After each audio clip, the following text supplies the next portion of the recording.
Nobody on. Tony had a single yesterday.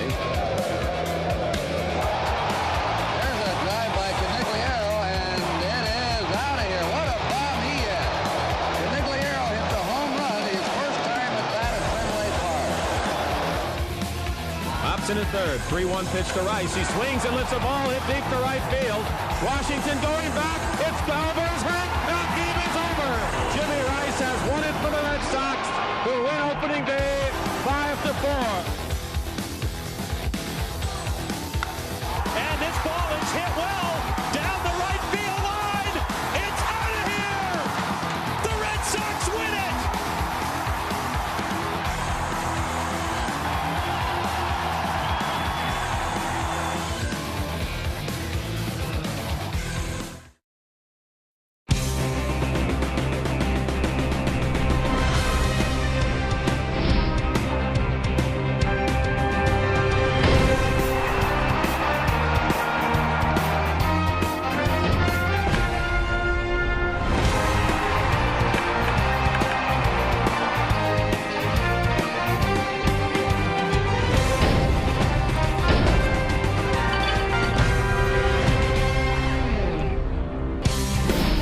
It is with the greatest pleasure we say for the first time here in 2018, welcome to Fenway Park. The Red Sox and the Tampa Bay Rays in the home opener here on Yawkey Way. Jerry Remy, Dave O'Brien, and Garen Austin with you today. Sunny, windy, it's cold. It certainly doesn't feel like spring just yet, but we've got baseball, and the Red Sox are rolling coming back to Fenway Park. They've won 5 consecutive games after losing the opening day at Tampa Bay, taking on the Rays again with David Price on the mound, the left-hander who was brilliant in his debut back in Tampa Bay. First pitch is right around the corner. We'll have the lineups coming up next. Opening day at Fenway. Join us. It is brought to you by Toyota's website for deals. BuyAToyota.com. By Digital Federal Credit Union. What can DCU save you? Lexus and the Lexus Strikes Out Hunger program. By Dunkin' Donuts. America runs on Dunkin'. Spartan Race. Use promo code TV10 for 10% off at Spartan.com. And by Southwest Airlines, low fares, no hidden fees. That's transparency. Opening day 2018. Great to have you along with us. David Price already out on the mound. A big left-hander trying to go to 2-0 on the season, looking to beat Tampa Bay for the second time. And here's a look at the Rays lineup. Matt Duffy will lead things off. He's at third. Kevin Kiermaier, the center fielder, followed by Carlos Gomez in right. C.J. Cron, the DH. Wilson Ramos is doing the catching with Brad Miller at first. Adeiny Echeverria at short. Daniel Robertson will play second base. And Rod Refsnyder is the left fielder. Refsnyder batting ninth.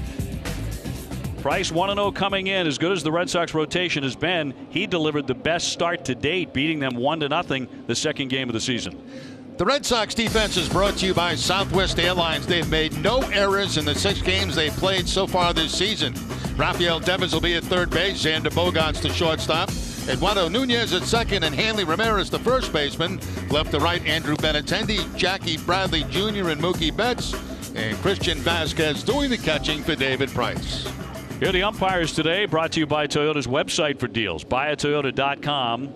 Todd Titchener has the plate. It's Alan Porter at first. Bill Miller at second. Angel Hernandez, the umpire, at third. And we're available. This telecast can be heard in Spanish by selecting the SAP button on your TV remote.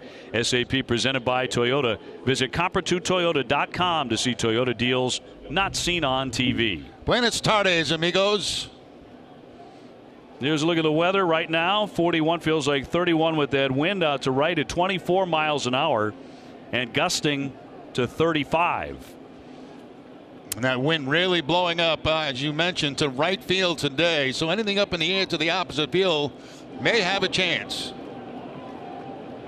So Price set to work to Duffy. And his first pitch is ball one. We're underway. Tampa Bay's lost 5 in a row since they stunned the Red Sox on opening day. Went in and played the New York Yankees, now here in Boston, and then off to Chicago after this series.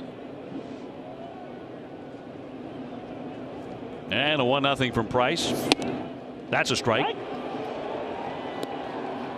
Price going 7 scoreless innings, allowing just 4 hits at Tropicana Field. He retired the first 10 men he faced. He was on from the get-go.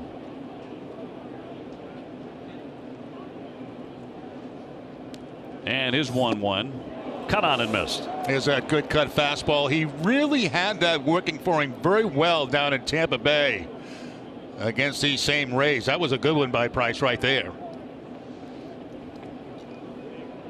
Kiermaier on deck. None of these guys have had any success against David in their career. Duffy is 1 for 12 as he lashes that one foul. And up and down the lineup, there are a lot of numbers like that. Yeah, and there's a good sign right there. The fastball for Price at 94 miles an hour here in the first inning.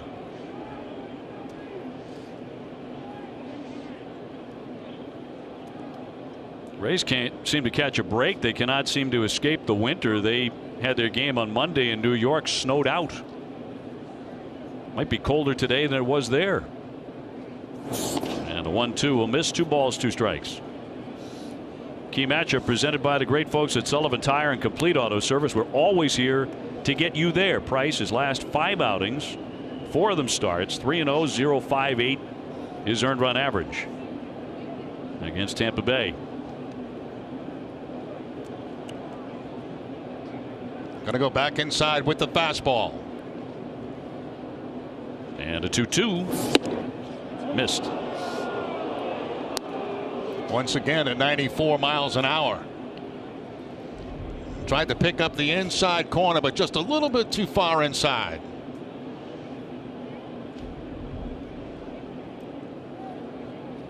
Vasquez behind the plate here this afternoon for the home opener. 3-2 and a ground ball that'll be handled by Nunez after a bobble and throws to get him. Eventually making the play, so 1 man gone. That's where panic starts to set in a little bit. You drop the ball out of your glove, then you're scuffling to find it, and when you can't pick it up on the first attempt, you really start to panic. There's Nunez going back down for it. Couldn't get it the first time, but gets the second time. And being at second base, the short throw still has time to get the runner. Going to be some cold hands out there today. Here's Kiermaier now hitting .087. Very soft start for him. No homers or RBIs yet. And a high pop up into right. Mookie Betts got a big hand in the announcement of the starting lineup today. Puts that away. 2 down. Time for our twisted but true fact. According to Elias, Red Sox starters lead the majors in ERA at 1.03. The club's lowest mark through the first 6 games of any season since ERA became an official stat in 1913. Yeah, it's been pretty impressive to watch through the first few games of this season. The starting pitching 1 through 5. So 2 fast outs. And he'll send up Carlos Gomez, hitting .111 with 1 home run that came against the Red Sox at the Trop.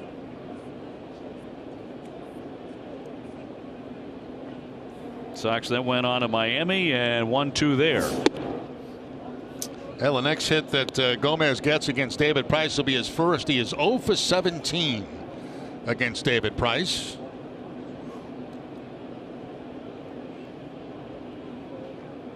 And a 1-0. Trying to attack, and now 1-1. Yeah, David Price attacking with the fastball at 93.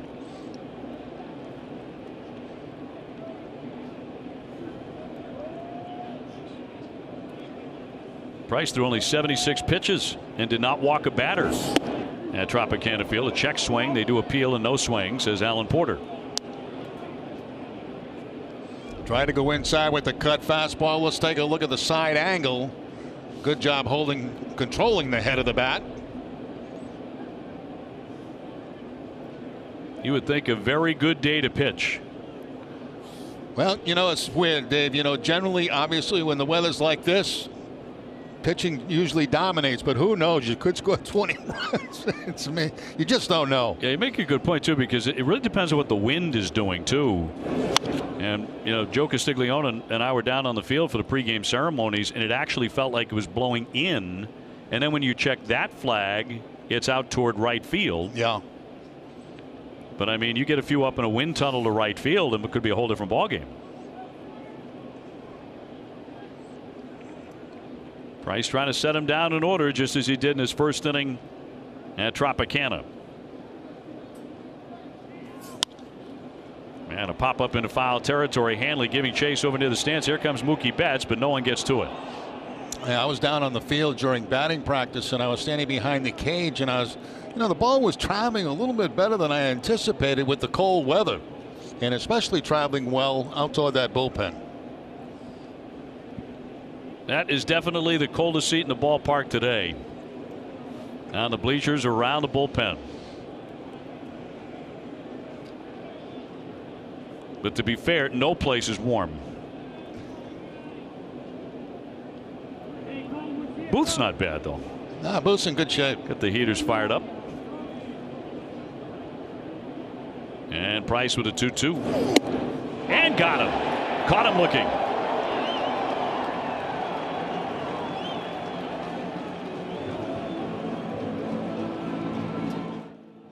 Tampa Bay down 1-2-3. Here's a look at the Red Sox lineup brought to you by Toyota's website for deals. Buyatoyota.com. Mookie Betts deleted. Then it's Benintendi and Hanley Ramirez coming off a great series in Miami. JD Martinez trying to get started. Xander Bogaerts is at short. Then Rafael Devers, Eduardo Nunez, and Jackie Bradley, followed by Christian Vazquez doing the catching against the right-hander Yanni Chirinos. Red Sox saw him out of the bullpen the other day down there. Yeah, he pitched pretty well, too. 4 innings against the Red Sox. Only 1 hit allowed and no runs. They expect this to be another one of their bullpen games. That's in there for a called strike. They got bullpen games every other day. Feels like it. Red Sox home for the first time after 7 weeks in sunny, warm Florida. Starting a 10-game homestand.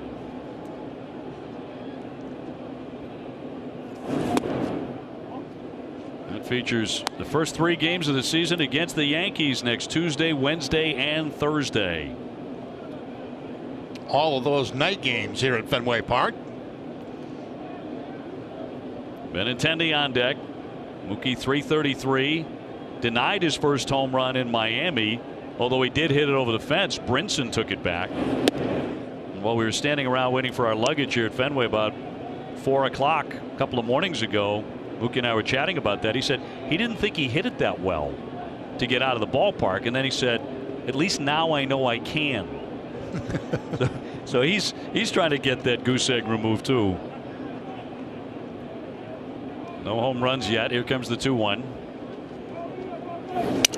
Check swing, little pop up back to the mound for the out. Broke his bat, and that is out number 1. Let's take a look at the Rays defense. They've made 3 errors in the 6 games they've played. Matt Duffy will be at third base, and Danny Echeverria the shortstop.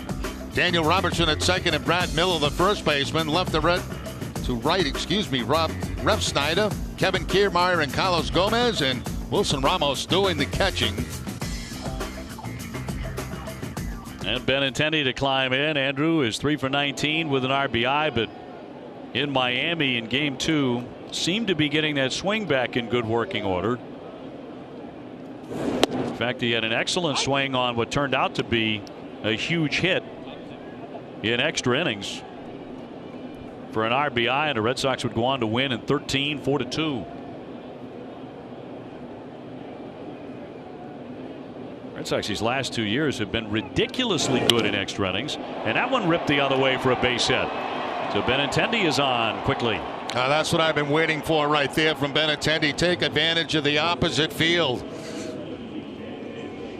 Well, time to bring in Garen Austin, who is really bundled up for this thing, as you should be down there. Garen, what are you working on? We are not in Miami anymore. Oh. Hi, OB. Hi, Jerry. Well, guys, it's opening day. A lot of excitement in the clubhouse. I also talked to pitching coach Dana Levangie about how impressive the starters have been. And it's Throwback Thursday. I've got some great footage from an opening day from the past. And, guys, since I found out that the Olympic gold-winning U.S. hockey team, members from the ladies are here, I think I need to go chat with them. Yes, absolutely. And great to see them here. And Allie Raceman as well, along with Big Poppy, as Hanley flicks that one foul. I walked in the clubhouse this morning, and there's Garen, and I thought she was going skiing in Vail or something. She's got boots on, she's got ski pants on. I mean, it's unbelievable to look. It's like very chic, Vail kind of skiing. Yeah. This is not just pull something out of the closet. And no, it is an après ski look. It did not go over well with anyone on the team, but I'm warm, and that's all that matters. That's right. Great use of après ski. I want to know what's going on with those boots, as Hanley takes one inside, hitting .304 with a home run. Oh, all she needed was skis on the boots, and I'm telling you, it's ready to roll. There they are. Look at this. Oh yeah, that has Vail all over it. Yeah, or you're about to land on the moon. Hanley took a big bite out of the Marlins in back-to-back games in his hometown. Ripped that 2-run double in the 13th inning after they walked Benintendi to get to him. And he said afterwards, there's absolutely no question that made a difference in his whole approach coming up to bat. Yeah, guys like Hanley Ramirez don't like that. You know, when somebody gets intentionally walked in front of guys that can hit home runs, and you know they take that as an insult, and Hanley made him pay for it. Alex Cora said after the game, honestly, we stole a win in Miami. 2-1, and that's across for strike as he checked his swing. There's a hit on Tuesday by Ramirez. It's that line drive, and it's going to be up over the head and off the wall on one hop. Big hit. As Betts comes around to score, Benintendi comes around to score, and Hanley happy. Happy Hanley. Night before, he blasted a home run into the bullpen. Benintendi on with one down, no score here in the first inning. And a wave and a miss. Down he goes for strike 3. It gets away from the catcher. Benintendi trying to move up. Here's the tag. He's out. And that's going to be out number 3. It winds up being a disjointed strike him out, throw him out, double play.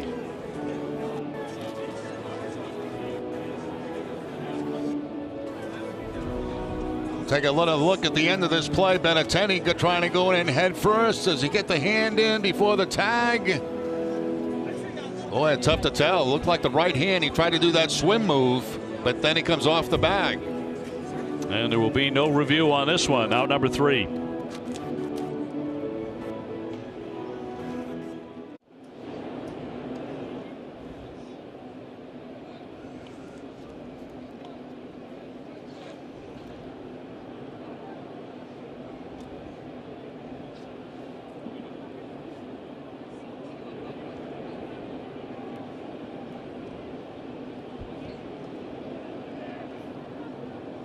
Top half of the second inning, and in there for strike 1 to C.J. Cron from David Price. Red Sox just had a man erased at second base in Andrew Benintendi for the third and final out. Red Sox decided not to appeal on that, not to review, and filed back by Cron. The Red Sox have been caught about three or four times this season doing exactly that. They've got to sharpen that up a little bit, according to Alex Cora. They, you know, generally when you see a ball bounce in the dirt, that's when you take off and go to second base. But a lot of these bounces have been going right around to the catcher, and they've been able to get up and make those throws to second base and get Red Sox base runners. In need of better reads. The 0-2. Red Sox haven't done much wrong over the last 5 games, that's for sure. But here's that last play.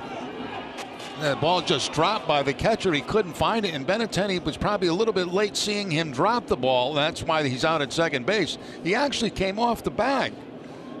Right there, he's got contact with the bag. Then he comes off it, and the tag remains on him.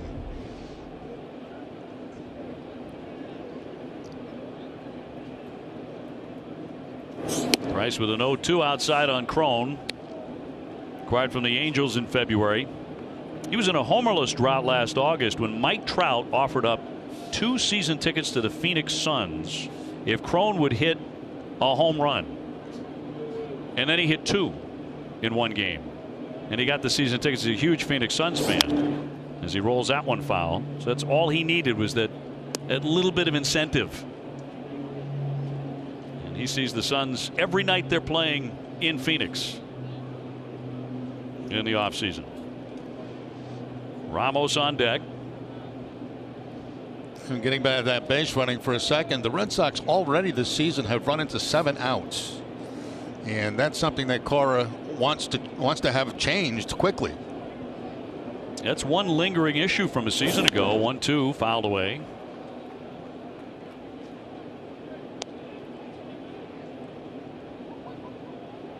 They're hoping that Crone will replace some of the power that they lost. Tampa Bay traded off 4 guys who hit at least 20 home runs last season. That's never been done in one off season in the history of baseball by any franchise.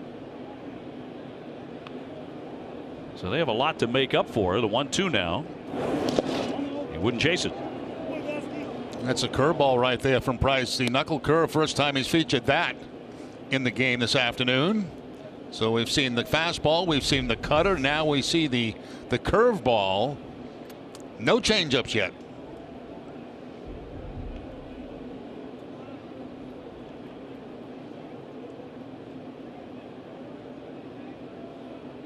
Looks like he wants to go back to the curveball. 2-2. Wave and a miss. He got him. That's exactly what he did.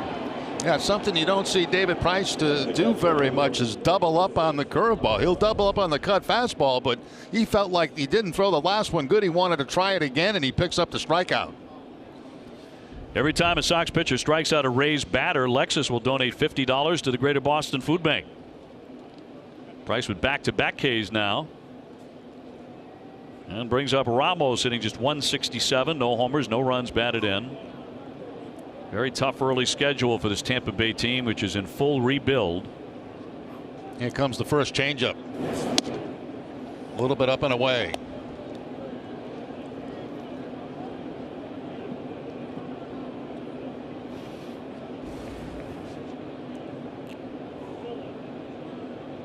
Price with a 17-5 career record at Fenway Park. Deals outside, 2-0. Wonderful to see Big Papi back in the house. David appeared at the Hurley School in Boston yesterday and giving out caps, and the place just went crazy for Big Papi, as they did here at Fenway Park when he was introduced again. A 2-0 pitch. Fly ball right center, pretty well hit. Jackie Bradley back in the sun. He's got it. Shy of that warning track as Ramos sent it for a ride, but 2 away. Yeah, that's going to be the problem today. You know, the sun, because there's basically no clouds up there at all to help the outfielders or infielders. Here's the sun, and of course you got that wind blowing out toward the bullpen. So nothing routine about fly balls in that direction. Here's Bradley getting the glove up to help protect. He's got the sunglasses on and is able to make the catch going back. Well, Price has gotten the first 5 men. Now it's Brad Miller. He's been a Red Sox nemesis in his career, playing first base today, hitting 188 with a home run. I was talking to some folks with the ticket office earlier today, chatting about what's available, what's not available, and somebody said, you know, with that sellout streak, the phenomenal sellout streak the Red Sox had, which is gone. Yeah, the Red Sox sold out 35 games last year, but there are tickets available. And for kids, some great packages. That one scalded into right field for a base hit. So Miller is on. He becomes the first base runner. Mookie fires back into the infield. Saturday and Sunday, kids opening weekend at Fenway. In fact, you can take advantage of special offers, including Kids Run the Bases, presented by Marshalls, as well as Kids Batting Glove giveaway, presented by JetBlue. That's Sunday, April 8th. Visit redsox.com/tickets for more information. Very strange. Red Sox opening up here on a Thursday. Tomorrow, Friday, an off day, which is really weird to have an off day on a Friday and back at it Saturday and Sunday. Very strange. And then another off day Monday. I forgot about that one. Getting him in early. Here's Echeverria now, 273, no homers. You know, I remember back in 2012, that's the last time we had an off day on Friday. I was playing second base at that particular time in 2012. I wish. 2012. Yeah. Yeah, Friday. It just strange. You know, you're always playing on Friday. Usually Mondays and Thursdays are your day off during the course of the baseball season. Price with his second Red Sox home opener.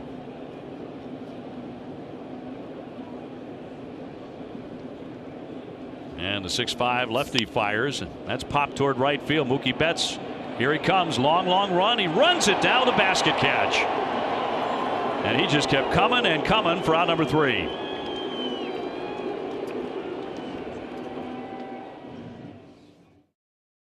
Panthers for the second time in 6 days. Coverage begins at 6:30 and the puck drops at 7:30 right here on NESN. No score to the bottom half of the second inning. JD Martinez will lead things off. His first at bat here at Fenway Park as a member of the Red Sox. Not his first at bat here. In fact, he's hit well here with other ball clubs. In 7 career games at Fenway Park, .444. And defending him like they have, shifting the infield, but shading him to the opposite field in the outfield.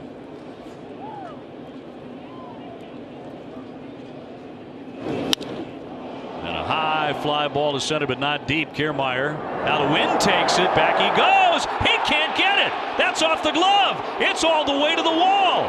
Martinez heading into third, and he will stop there. Oh, a devil of a wind. That's a Gold Glover, and it ate him alive.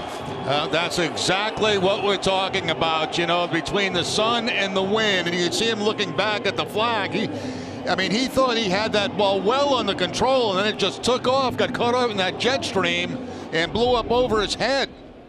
See where he's playing there. He has to come back to his right, comes in, thinks he's got a beat on it, and back he goes, and right off the tip of the glove. So Martinez standing at third base with nobody out. We'll see how they score that. They'll rule it a triple. I don't blame him. Given the conditions, absolutely. So quickly the Sox have a man at third and are fortunate to have that.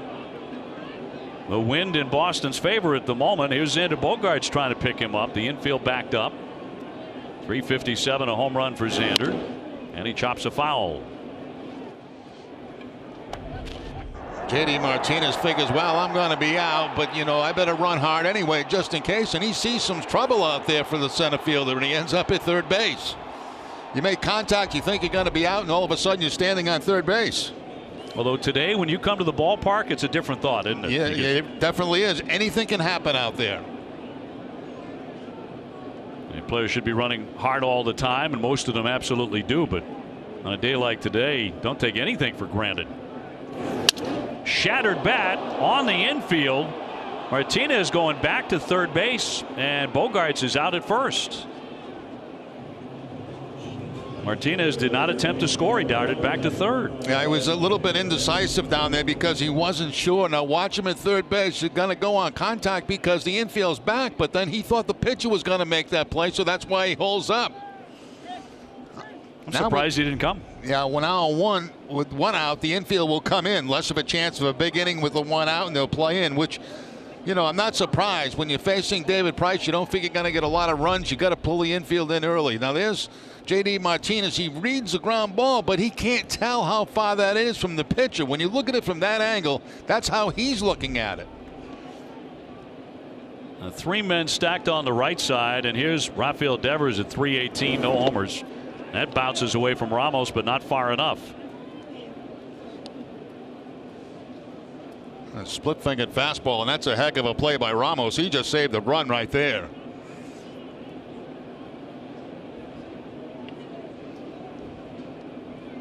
Nunez on deck. There's the ball going down in the dirt. Ramos going down, not trying to catch it, just block it and keep it in front of him. That's a really fine play. The 1-0 made him dance a bit. Devers off to a pretty good start. Been the Red Sox top RBI man. Went 7 for 22 on the road trip. He had 3 doubles on the trip. There's trips on the right side. Just Duffy left at third base. Chirinos with a 2-0. Ground ball to first baseman, and no advance here by the runner at third. Martinez has to go back again, and there are 2 down. Now that time you're holding with the infield in, so no chance there was going to be a play at the plate. Martinez now has to score on some 2-out magic. Right at the first baseman, Brad Miller, who was playing in. He tags the bag, picks up the second out.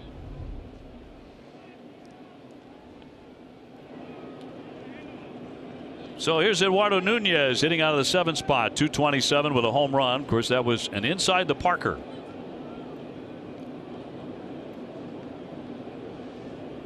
Jackie Bradley would hit next if given a chance. Martinez opening up with a triple. Wind blown and maybe sun aided, but still at third with 2 down. You're talking, Dave, about that inside the park home run. That might have been the shortest inside the park home run yeah. I've ever seen. Sure. Just a little bloop kind of out there in left center field. Kiermaier made an effort at it, gets by him, and then scoring was Nunez. Crack of the bat, you figure, well, yeah, Kiermaier's got that, right? Yeah. Because he gets to everything. But it split the outfielders, and he was off to the races. And he grounds that one to the shortstop. Friendly bounce for Echeverria. That's a disappointing inning. Red Sox with a triple to start it, but can't bring in a run.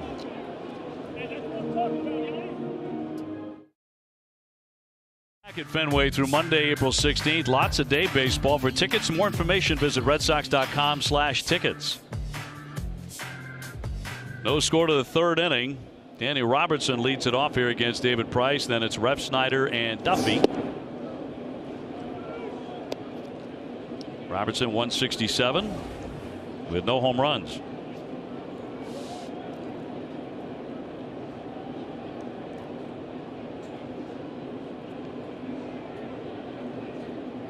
And the 0-1 from the lefty. Quickly, 0-2.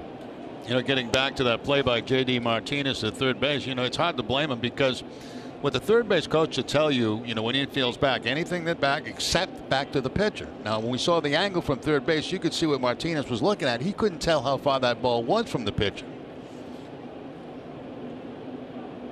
The 0-2 socked to left center field. Jackie Bradley's not going to get this one. That's up against the fence. Robertson to second base, and he'll stand up with a double. And that'll be his second extra base hit of the season. He's aboard in front of Refsnyder. And he's off to a slow start. 167 coming into the game. Picks up his first hit ever off David Price. He gets the fastball and finds center field around 379 with that line drive. So the leadoff man in scoring position for the Tampa Bay Rays.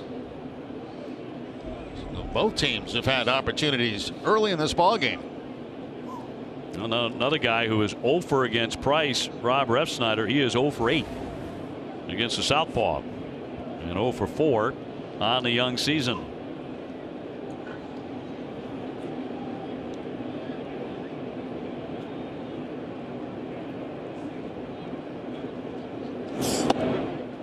He'll lay off and down and in. He's another new face on a team filled with them. This Tampa Bay club. Former Yankee.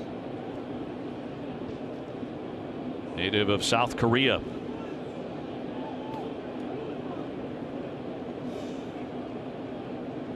In fact, 8 at bats against Price, and Price has struck him out 6 times. He'll be trying to move the ball to the right side of the infield, at least in the right side of the infield, trying to get that man in the third with nobody out in the inning, and Price well aware of that. First couple of pitches inside. Matt Duffy on deck. That wind has already reared its head in this one and been a factor. 2-0 is off the corner.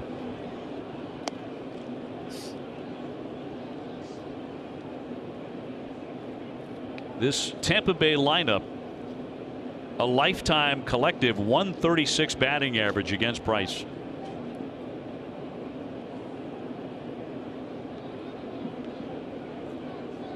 Got some numbers against a lot of clubs, and that'll be right through there.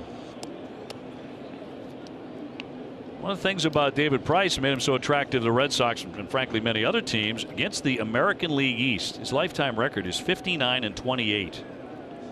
Only Andy Pettitte has a higher winning percentage against the American League East than David Price. A couple of left-handers, Price, Pettitte.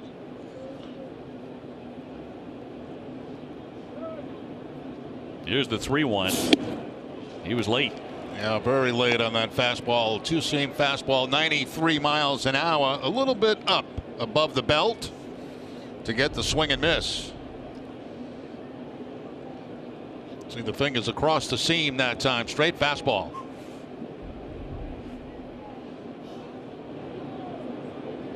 Robertson getting his lead at second with nobody out. 3-2 now to Refsnyder.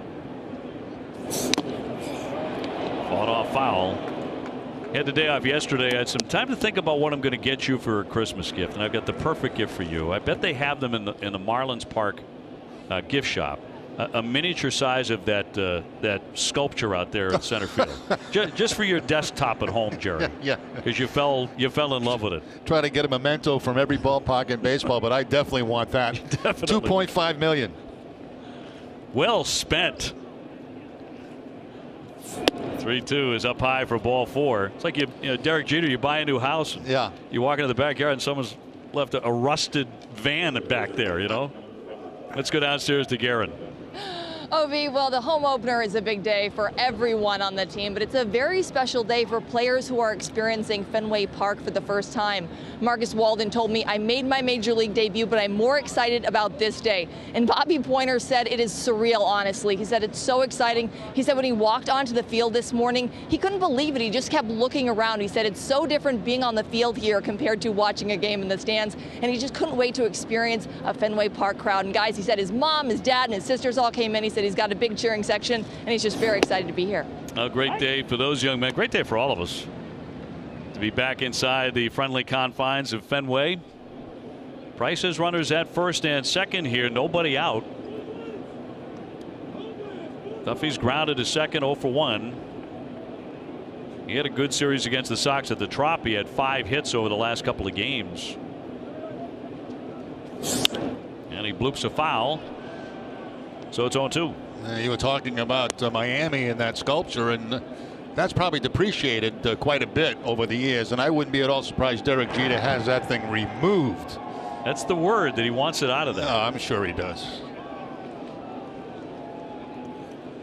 Other than that, beautiful ballpark. Yeah, it really is. Well, hey guys, I've heard that Jeter wants it removed, but there's a problem with the water system because the water is connected to the sculpture. So if they remove the sculpture, they would have an irrigation problem. So it would actually take a couple of months. So that is the reason why the sculpture is still there. That's what I've heard. They got plenty of months in the off season. They can live with it for one more year and then see you later. Yep. I'd take it. It's like a bad cartoon come to life, you know, and very tall. Robertson at second, Rev Snyder at first base. And Duffy will get time from the home plate ump Todd Tichenor.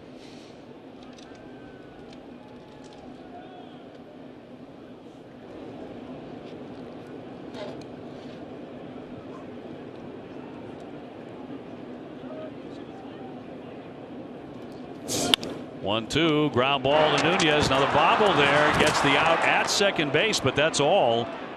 Oh, it looked like the potential double play. He's having some issues out there at second base. Yeah, and he's frustrated with himself because this would have been a double play right there. That ball bounced up on him just a little bit above the glove, and then when he gets to it, he could only get the one. I mean, that could have been a double play for the Red Sox and just had the man at third base, but right now he's having trouble getting a handle on the baseball at second base. So first and third. And only one down, and the batter will be Kiermaier. He's 0 for 1 flying to right field. Kiermaier made a splendid catch on opening day to rob Mookie Betts of extra bases. On a deep drive out there to left center field, the very first pitch of the season for the Red Sox. That spins him around in tight for ball 1. He's had pretty good success throughout his career. 273 coming into the game with a home run against Price. That was before the flyout back in the first inning. Price coming up and in with the fastball, trying to get him off the plate a little bit.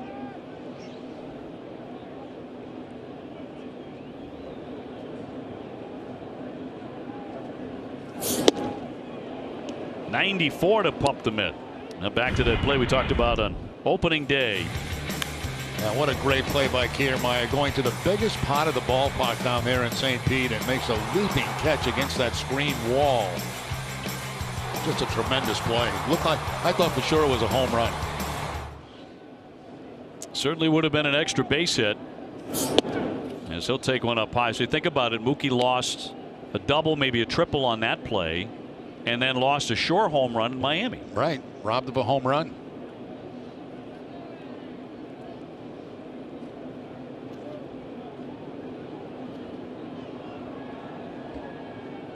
Robertson down to third, Duffy on at first, and one away, no score. And popped up on the infield. Bogaerts charging in, coming over Devers, and a little bit of a touch there, but Bogaerts makes the play. And that's out number 2. Well, David Price made that little pretty simple. We'll look at a pitch sequence for Price. And the 4 pitches to Kiermaier, and they're all fastballs. The first one's going to be way up and in on Kiermaier. He wants to jam him, and that's exactly what ended up happening. Then he goes away for the swing and miss, comes right back with another fastball that's inside, and then he'll come back with a 4th pitch, also a fastball, does jam him, and gets the pop-up. So they leave the man at third base. Bogaerts jumping a little higher than Devers to make the catch. Like Devers was calling for it. Shortstop has priority. So Gomez 0 for 1. He struck out looking in the first inning. Price trying to get out of a little bit of a jam here, and it's popped up on the infield. Hanley Ramirez says he has it, and Gomez is now 0 for 19 against David Price.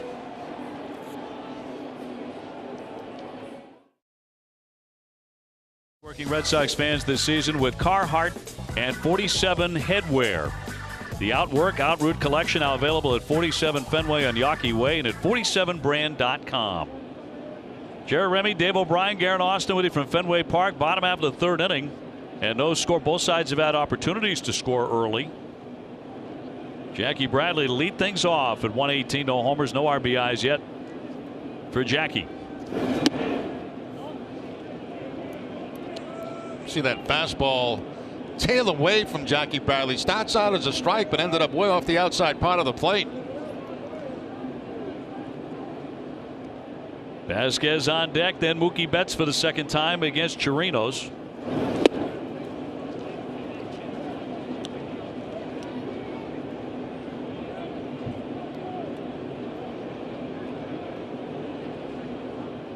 Tampa Bay has pushed Chris Archer back to Monday.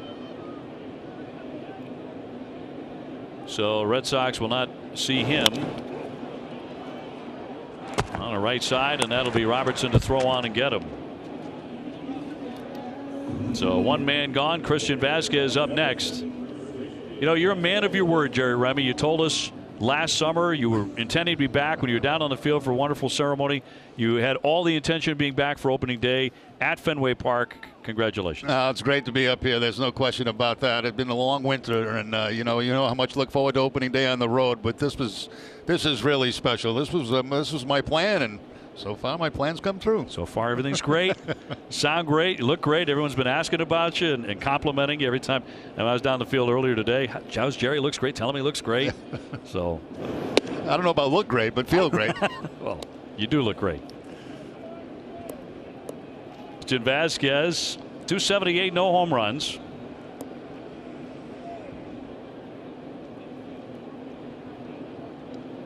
Each side with 2 hits here early on. Chirinos, the 24-year-old from Venezuela, grew up idolizing Mariano Rivera. Great Yankee closer. And fouled away. He idolized him, but he doesn't throw anything like him. Because Mariano throwing that cut fastball after cut fastball after cut fastball for about 1,000 years. Mariano was just ranked one of the top 10 pitchers of all time. No argument here. No. Number 1 was Sandy Koufax. I think they had Pedro either 10 or 11 on the list of top 25. I think it was actually.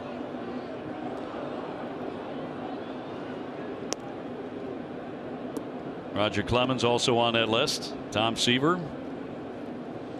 Tom Seaver I worked with in New York, did the Mets for several years with Tom, and he said the most fun he had in any city he ever pitched in was Boston.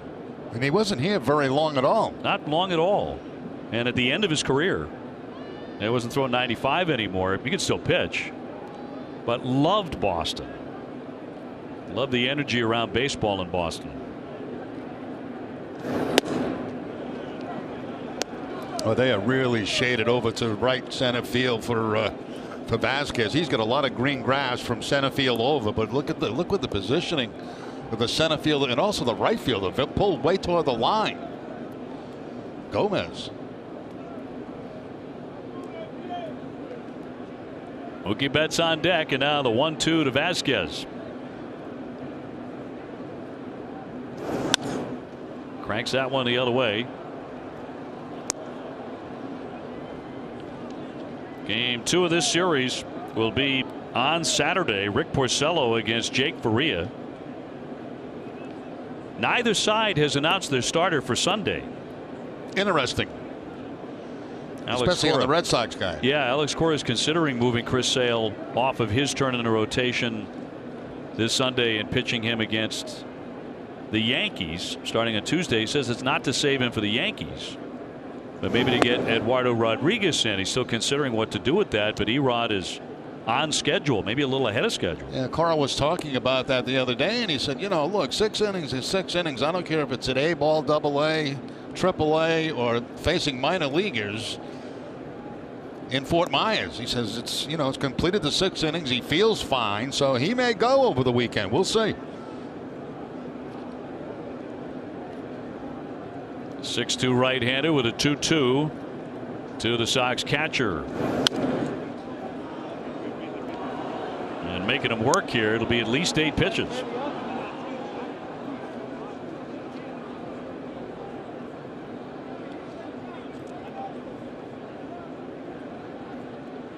This, by the way, only the second time ever the Red Sox have lost their first game of the season, then won their next 5. The 1904 team lost to the Yankees opening day and then won their next 7 en route to winning the pennant.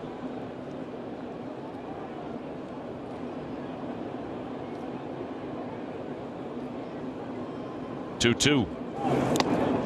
Cut on and foul tipped and held by Ramos for the strikeout. They're 2 away. Red Sox season ticket plans providing fans with the best seats, price, and benefits the Sox have to offer. Plans start at 10 games. They're available right now. For more information, visit redsox.com/season tickets or call 877-RED-SOX-9.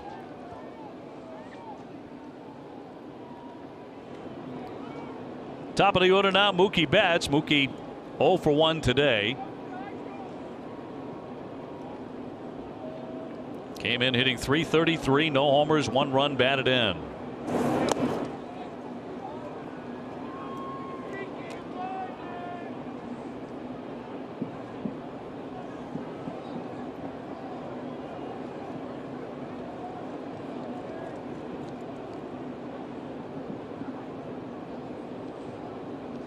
Benintendi, who laced a single his first time up with the other way, is on deck.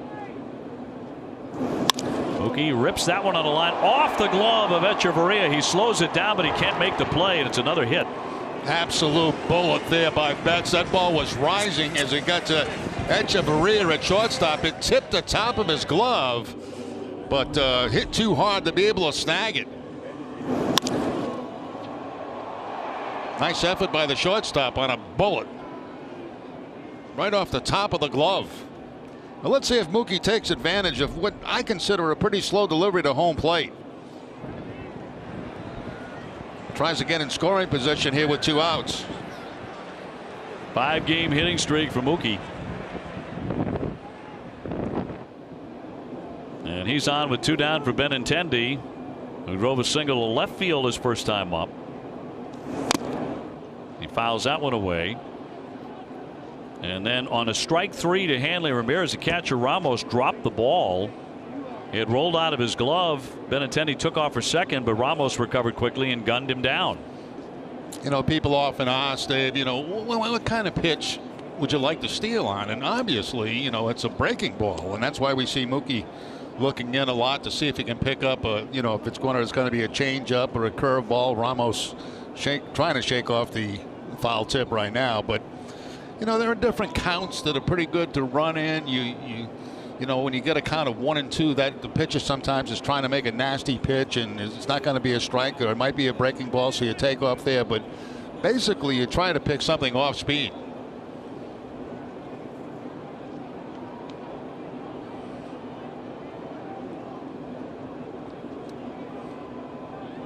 Well, the count 0-1 as Betts establishes his lead on Chirinos. being held by Miller.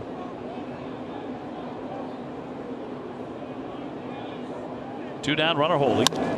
And he pulls that one, bobbled by Miller, but he'll recover in time. And that will retire the side.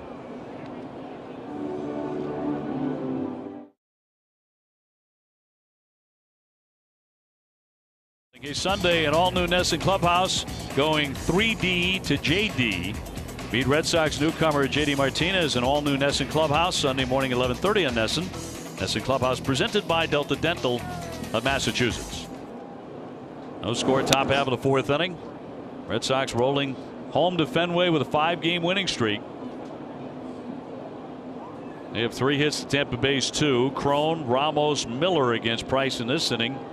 He pitched out of a bit of a jam last inning. First 2 men reached on a double and a walk. That'll hang up high. Bradley again battling that sun, but he'll make the play. Put a hand down to balance himself and made the catch. Boy, it is really difficult. We've seen both center fielders in this game. Kiermaier really having a problem, and look at Jackie with the glove up trying to block that sun, and actually it looked like at the last second he turned away from that ball. I think it was very fortunate it ended up in his glove. Brutal out there. When you have 2 of the very best center fielders in the game, yes, battling the way Kiermaier and Jackie Bradley have, it's tough. Ramos 0 for 1. He's flied to center.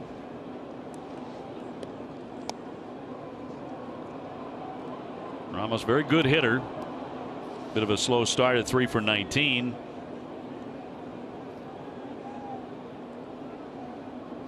He had 1 year with the Nationals, though he hit 22 homers, so he's got some pop.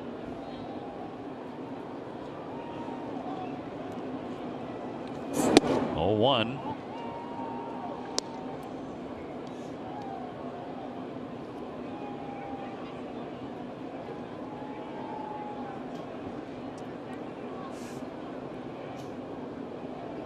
Price, of course, missed the majority of last season with that tender elbow.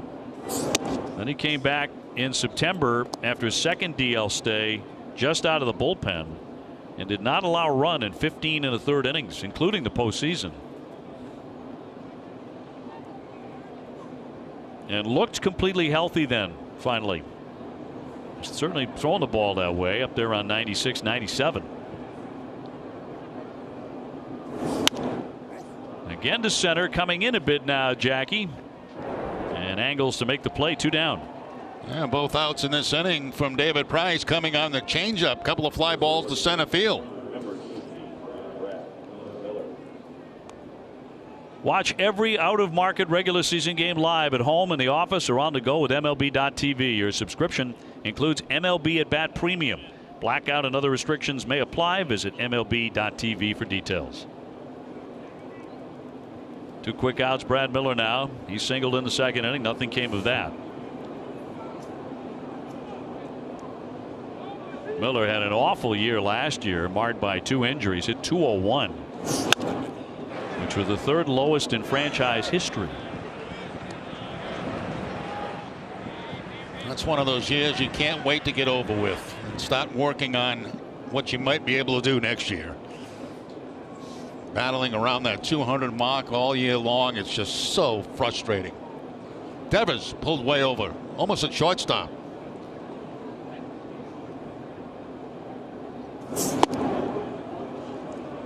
One ball and 1 strike in Miller. Does have 10 career home runs against the Red Sox. At times he's been a very tough out for Boston.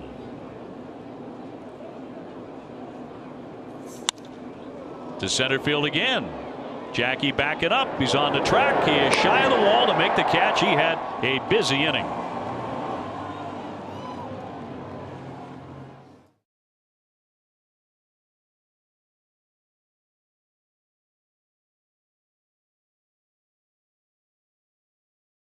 Sign up right now at NESN.com/FinishStrong. John Kerry and Mike Barnacle enjoying the ball game here today. Well, that is a celebrity appearance. Those 2 guys hanging together here at Fenway as Hanley grounds that one to the third baseman. Scooped by Duffy, and he'll get him on the move. Happened to run into Mike Barnacle at a restaurant down in Fort Myers. Mike was down with his guys and his sons and everything, and they were doing a fantasy baseball league at dinner, and they were making their choices at dinner, and every one of those guys was in it like you wouldn't believe it. They had like 12 guys. Well, that fantasy stuff is very serious business. Well, Mike is as serious as it gets on baseball. They knew their stuff. They asked me to help with a couple of picks. I said, "You're on your own, man. That's too much money on the line on this." JD with a triple his first time up. Heck, those guys know the rest of the league better than we do. Kiermaier dropped the ball, which was carried by the wind, and he may have been sunblinded as well. Went for 3 bases. He's quickly behind 0-2. Xander Bogaerts on deck. No score in the 4th. It's not easy to stay in those circles.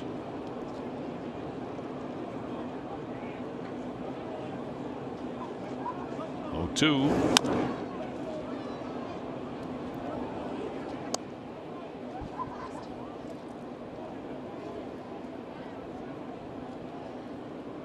That's analytics, you know, when you put those circles out there. That's what's going to happen in the game. They're going to put circles where the players should stand. Instead of the cards? Yeah. Just put circles. Put circles around. Remember a couple of years ago, the Dodgers tried that laser thing? Yeah. You know, laser, you know, where the guy should be standing in right field on a particular hitter. Is that one is hammered foul? That didn't go over too well. No, that didn't pass the test very well at all. Yeah, they were jumped all over by their opponents.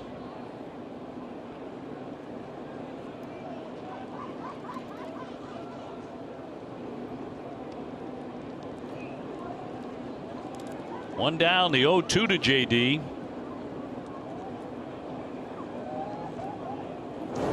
And he'll lay off the high and wide one.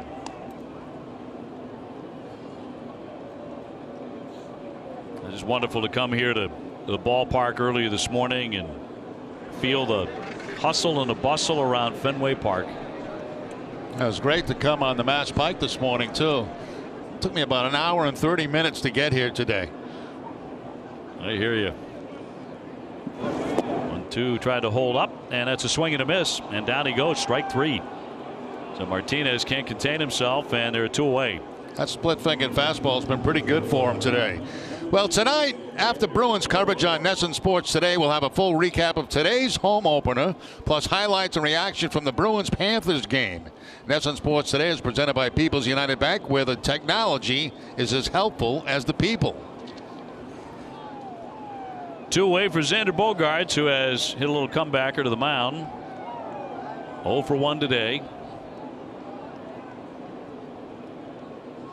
Nobody aboard and 2 gone in a scoreless 4th inning. Xander is tied for the major league lead with 5 doubles, but he's in a little 0 for 8 right now after that red hot start. The opening series at Tampa Bay, he went 8 for 17.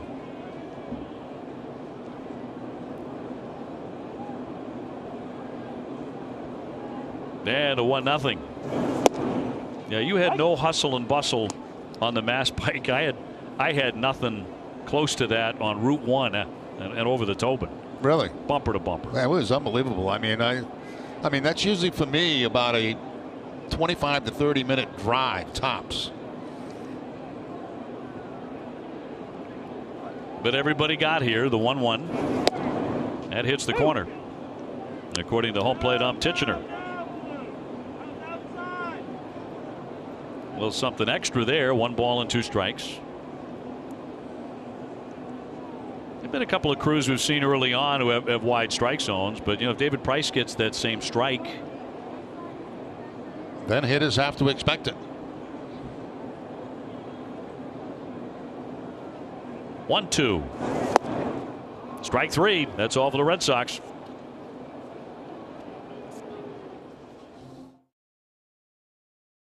Fenway Park. I was talking with pitching coach Dana Levangie, and he said the starting pitchers have been impressive, but he's not surprised. He said everyone is doing their thing. They're controlling the count. They're working ahead. They're putting hitters away. And he said Brian Johnson and Hector Velasquez were excellent, and they really took the lead of the guys in front of them. And Levangie said guys are really starting to push each other, and this has become a competition, and what they're doing is pretty special. And guys, he said he was really excited to watch David Price today. He said he's back to being himself. He's healthy, and he's really confident in his abilities, and he's really in a good place right now. And guys, as you also mentioned, I asked Alex Cora about Eduardo Rodriguez today, and he said they were going to have a meeting today to discuss whether or not he'll start on Sunday. Okay, keep us posted on that. Thank you, Garen. And you and I were thinking that might be the case with these guys, kind of like that Braves team that won 14 straight division titles. Those guys really pushed each other in that rotation. Yeah, they did. You know, getting back to one thing Garen was talking about, Dana Levangie, the pitching coach. That's quite a story for the Red Sox. It really is. I mean, talking about working yourself up the ladder in an organization. I mean, he's done everything. He's scouted. He's been a bullpen catcher, and finally gets a chance to be a pitching coach. Very popular with the pitchers. And he was one of the first moves that Cora made, was to keep Levangie on this staff. Right. Yeah, great reward, but a guy who really has the respect of the staff, did last year. And put his time in. Yes. Andy Robertson, 0 for 1 with a double. Robertson's mother, Julie, was one of the survivors of the Las Vegas shooting last October. She and her friend were close to the concert stage. They moved back to get some water, the Jason Aldean concert. And she was out of the way, but he got word of her safety when she called from a hiding spot behind a slot machine in a nearby casino. Pretty terrifying stuff in there for a strike on Robertson. Rev Snyder on deck. Red Sox nothing and Tampa Bay nothing into the 5th inning. Once again, strong pitching. David Price throwing a lot of changeups. I think he feels very good about his changeup here this afternoon, and we're seeing plenty of them.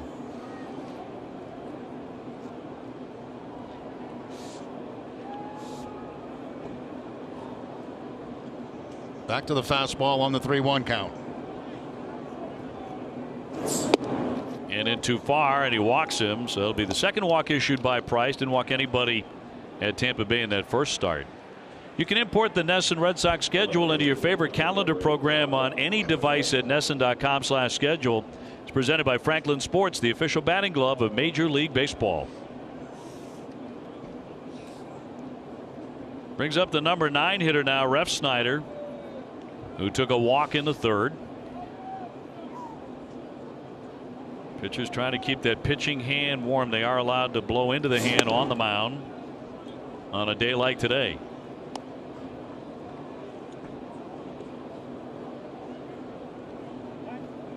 And he will throw that baseball out and get a new one.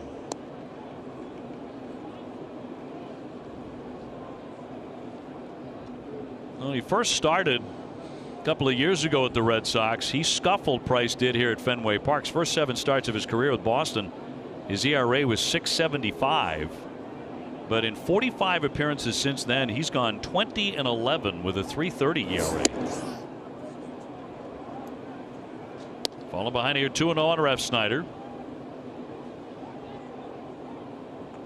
Trying to push runs across. You wonder if the hit and run play might be in order with the bottom of the lineup up right now.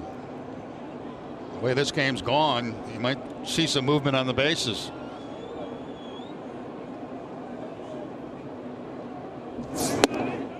Ball 3. Not now, you won't. 3-0.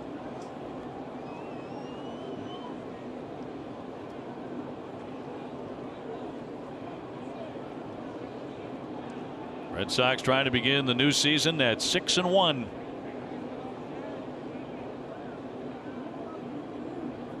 And extend the winning streak. Here comes the 3-0 pitch to Rev Snyder. And he missed with that for ball 4. So he's walked him twice, the number 9 man. That'll put runners at first and second, back up to the top of the order in Duffy. Hey, when hip and knee pain force you to sit out, visit the joint replacement experts at Beth Israel Deaconess Medical Center. Visit bidmc.org.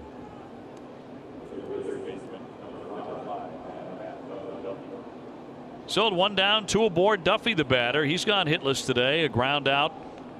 They went 4-3, and a fielder's choice. They went 4-6. Former San Francisco Giant. They got him in the Longoria trade. Still getting used to seeing Tampa Bay without Evan Longoria. Yeah, I agree with you.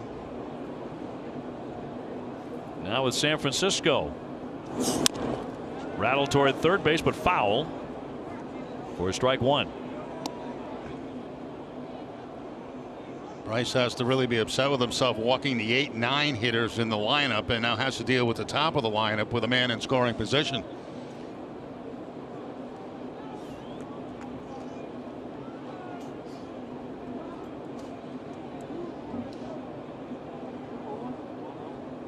Kiermaier on deck.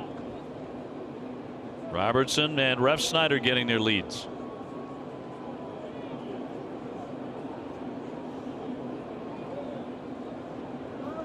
And Price checking the man at second, fires the 0-1. You're now seeing some shadows become part of the afternoon. The press box shadow has crept right up to home plate.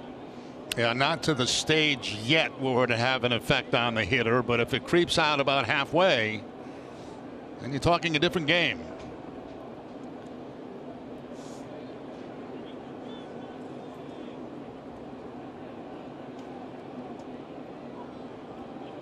Price studying the bit of Vasquez. Runners lead at first and second. Looking for a ground ball right at somebody. And a strike. Good job. Good cut fastball right there. It's one that Duffy gave up on, but it comes back to pick up the outside corner. Amica Insurance, great service, great coverage, and a great price for auto, home, and life insurance. There's a cutter on the outside part of the plate. So second strikeout for Price.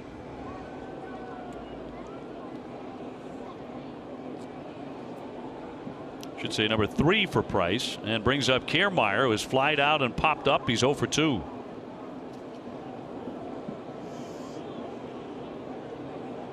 And Kiermaier, a guy who can be sneaky powerful. 15 home runs last year for Tampa Bay. 2 down and 2 on, and strike 1. Again, outside corner with the cutter.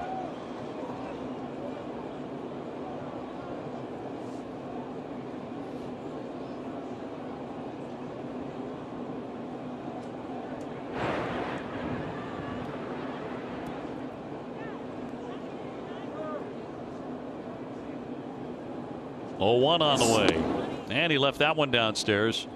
Last Red Sox pitcher to not allow a run in his first 2 starts was Derek Lowe back in 2001.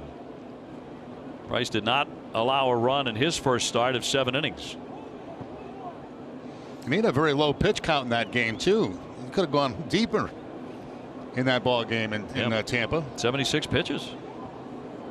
Looked pretty fresh. High chop. Xander Bogaerts from the infield grass throws, and he gets him at first base to retire the side.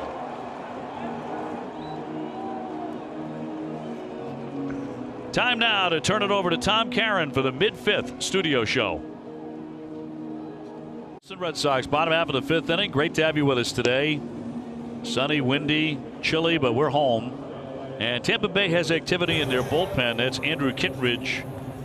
And you know, really this bullpen idea of Kevin Cash's, I don't know how long they can continue to do it, but it's worked out all right for them. It has. In the games that we had down in Tampa Bay, it worked out fine for them. They pitched well, and pitching very well today again. Kittredge, who's loosening up, we saw him in a start down in St. Pete, and he did very well. So Kevin Cash trying to give his team a reason to hope this season in a rebuilding year.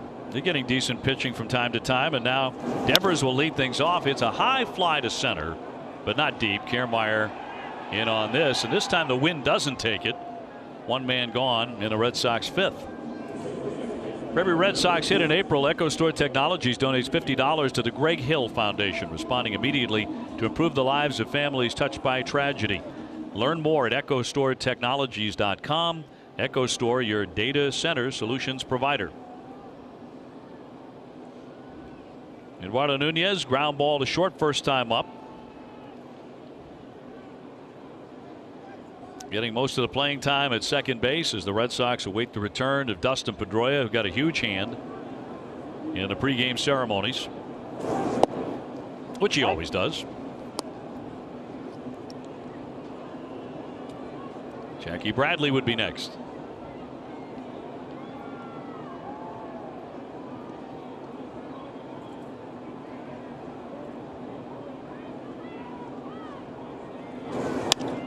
Up the middle, will it get through? Second baseman Robertson throws and got him. Be a nice play to get to that. 2 down. Time now for our tools of the trade presented by Stanley. Well, Jackie Bradley busy out in center field today with David Price on the mound. Some fly ball action and some problems with the sun at times. Right there, a big problem for him as he almost turned away when it got in the webbing of his glove. Another problem with the sun, but he's been able to handle them all. Stanley, the official tools of the Boston Red Sox. At the plate, 0 for 1. He's grounded to second. Jackie looking for one of those hot streaks. 2 for 18 so far.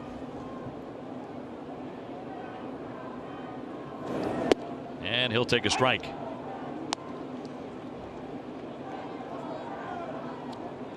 Red Sox home for a nice long homestand. These games with Tampa Bay through Sunday, with Friday a day off.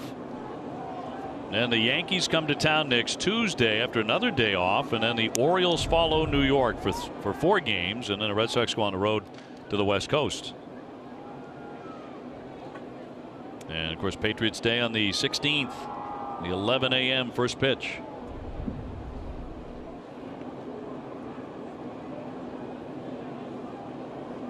Chirinos with a 1-2.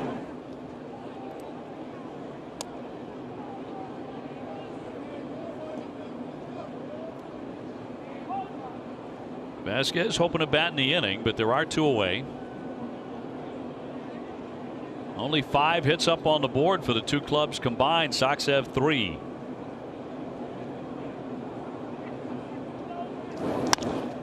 On the infield. And Robertson will get him. That will retire the side. Red Sox go 1-2-3. Playbook: Billy and Jenny escape to a brand new Polynesian restaurant called Tiki Rock. Plus, they try a unique workout called Bike Bus. Catch it all Saturday morning at 9 on Dining Playbook, driven by your New England Chevy dealers. They have all kind of workouts now. Oh, Bike Bus. Bike Bus? Yeah. What is that? Maybe you ride a bicycle or on a bus. I don't know. I guess you do spinning in a bus that drives around Boston. Yeah, exactly. That's what you're doing. Gomez is struck out looking and popped up. He is 0 for 2. So it's on to the 6th inning in a 0-0 game here in the Sox home opener. Fly to center field. Another play for Jackie Bradley's been on the move, and he'll put that away. Gomez now 0 for 20 lifetime against David Price. They have activity in the bullpen. Chaz Rowe getting going, the tall right-hander. They've got a very strong effort again out of Chirinos. That'll bring up Crone, who has struck out, flied out 0 for 2, former Angel.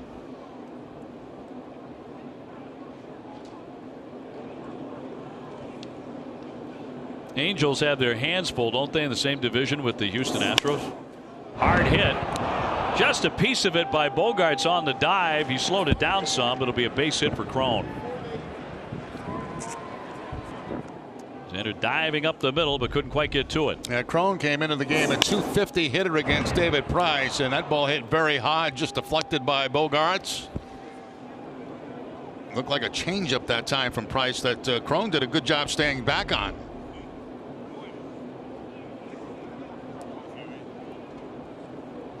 Also activity in the Red Sox pen. It's Carson Smith. 77 pitches so far in the game for Price. There's 1 more than he threw in 7 innings in his last start. Here's Ramos. He's flied out to center field twice.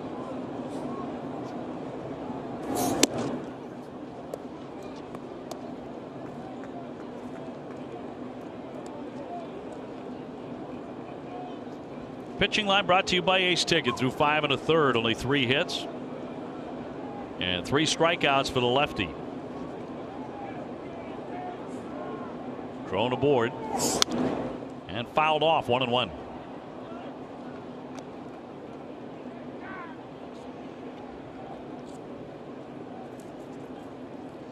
Got to give credit to David Miller and the ground crew here at Fenway Park. What a job they've done with the horrible winter they've had leading right up into today. And they've got this field looking beautiful. It really does. You can't tell by looking at the grass at Fenway it was a horrible winter, the 1-1. And I'm using that in the past tense. Was a horrible winter. Yeah. A lot of that bad weather coming when we were in Florida. A lot of storm. Yes. I came home for a few days, like 3 days, and it snowed then. Yeah. Like about 8 inches. No one feels sorry for us, of course, spending all those weeks in Florida, but it was a tough winter. Runner at first base and Crone. 1 down, 1-2. Would not offer. Crone, good power, but not a lot of speed over there at first base. Ramos also has some pop in the bat, but most of their home runs are gone. They lost, over 170 home runs with the trades they made, the moves that they made. To the third baseman, Devers. He'll sling it on for 1, on to first. 2. Red Sox turn the double play.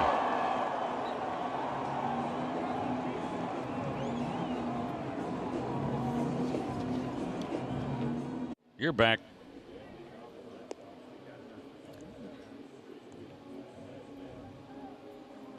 Red Sox baseball in NESN is brought to you by the all-new Subaru Ascent, featuring all-wheel drive and 3 rows of seating. Love is now bigger than ever this spring.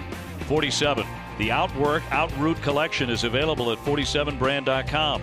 And by your New England Audi dealers. Get behind the wheel of the Audi you have always wanted. On a sunlit, windy, and chilly day here at Fenway, Red Sox nothing and Tampa Bay nothing. Rays are going to go to the bullpen for the first time, and this will be Chaz Rowe, the right-hander. Sox 3 hits. The Rays have 3. Vasquez is 0 for 1 with a strikeout. Yeah, Rowe pitched in the ball game yesterday against the Yankees, retired to 2, 3, and 4 hitters in that lineup. He was playing independent baseball back in 2012. 10 major league organizations he's been with. He is stuck with this one. 1-1.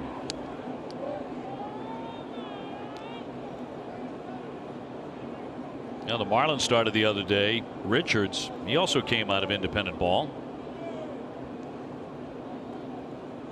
And so did Daniel Nava, very famously for the Red Sox. He will not offer, and the count goes to 2-1 on Christian.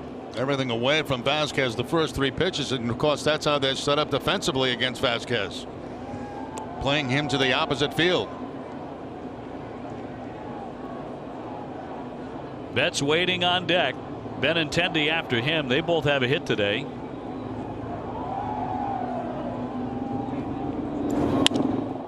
Fly ball, but right at Kiermaier. He's going to back up a bit. Almost stumbled. He almost lost his footing out there before he made the catch. It has not been easy for Kiermaier this afternoon out in center field, and he generally makes everything look easy. Get excited, America. Dunkin' Go-Tos are here. 2 breakfast sandwiches for $2, $3, or $5. America runs on Dunkin'. Participation may vary. Limited time offer. Restrictions apply.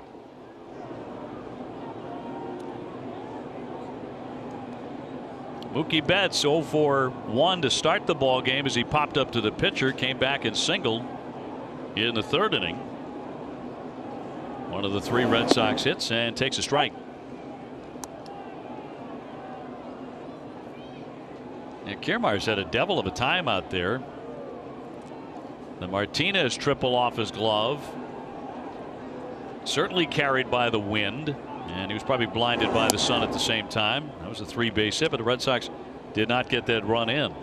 You see basically a fastball slider mix from Rowe. Trying to get Mookie to chase that slider away that time.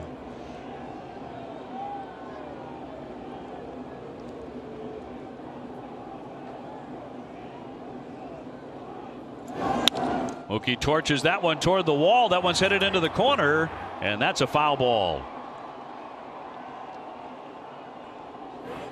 Pulled it a bit too much. 1-2. Contact. I thought that ball was going to stay fair, but watch how much it hooks into foul territory. Just in foul territory down at the 310. You think it's really 310? Yeah, I used to say 315. Yeah. Then they measured it. And then I think, didn't Ted walk it off once? It was more like 308 or something. No, I don't know. Give or take a couple of feet, you know.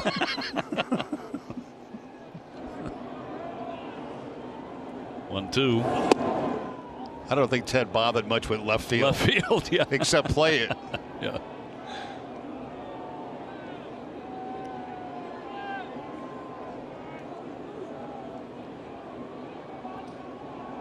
We had to know the pregame ceremony about Bobby Doerr, who is a legendary player, of course, one of the great second baseman all time, and passed away just shy of his 100th birthday. Should be a couple days away.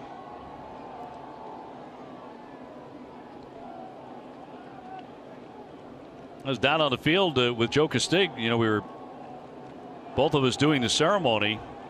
And Kevin Cash had come out to the line, and he leaned into me at one point and he said, "Does he ever let you talk? Does he ever let you say anything?"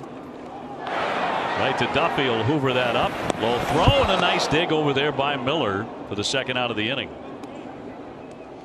Don't miss WB Mason Extra Innings live right after the game. TC Eck and Steve will break down the game live on Yorkie Way. And you'll hear from David Price and Alex Cora. Whatever, whenever, wherever, who but WB Mason. I'll tell you what, Miller at first base has had a good day. He's had about 3 scoops out of the dirt down there at first base today. Who was Cash talking about? Talking about Joe Castig. Oh. Does he ever let you talk? You know, he, of course, you know, obviously was here with the Red Sox. Loves Joe. Benintendi 1 for 2 with a single. Roll to Robertson. This could be a fast thing. Red Sox go 1-2-3. Red Sox moment honoring the 2013 Red Sox World Champions. In game number 7 that year, the Red Sox would beat Baltimore 3-1. Daniel Nava hit a 3-run homer in the bottom of the 7th to power the Sox offense. No score in this one going to the 7th inning. We'll see if this is the last inning for Price, who has been a standout again. Miller lifting a high fly ball to left. Benintendi now coming in a little bit and will make the play. That win continues to be an issue, and that's out number 1. Yeah, there is activity in the Red Sox bullpen right now in case Price gets into trouble this inning, but he has been brilliant up to this point in the ball game. Carson Smith, who was up last inning, back up just in case. Pitch count at 83 right now for David Price. 50 for strikes. And Danny Echeverria has gone 0 for 2. He's flied out and grounded out.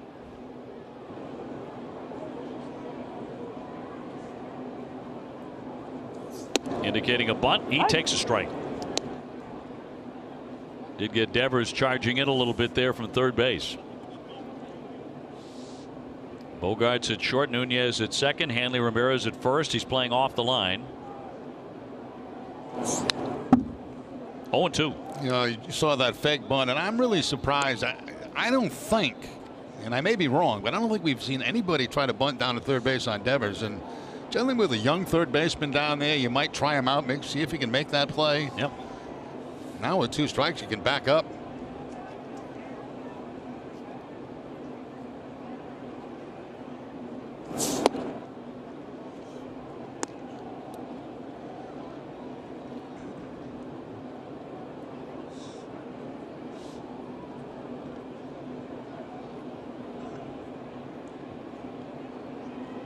Price has walked 3. Here's the 1-2, and he strikes him out.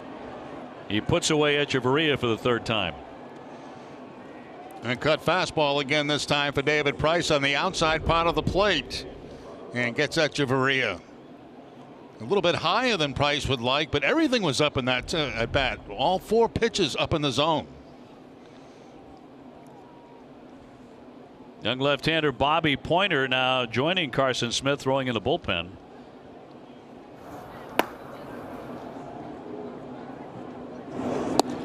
And dropped in there for a strike on Robertson. If Pointer comes in the game, we'll check to see if there is a conversation with Angel Hernandez, who is the third base umpire. Because Bobby actually grew up in the same neighborhood in Wellington, Florida, where Angel Hernandez lived. They were practically next door neighbors. We'll see if Angel remembers the little blonde kid who's grown into a major leaguer.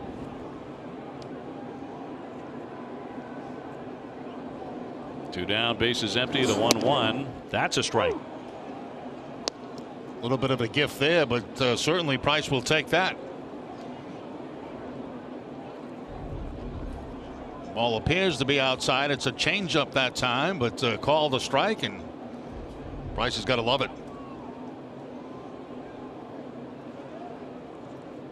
Looking for a 1-2-3 here in the 7th. 1-2 right past him for strike 3. And man, was he good again today, if in fact he's done.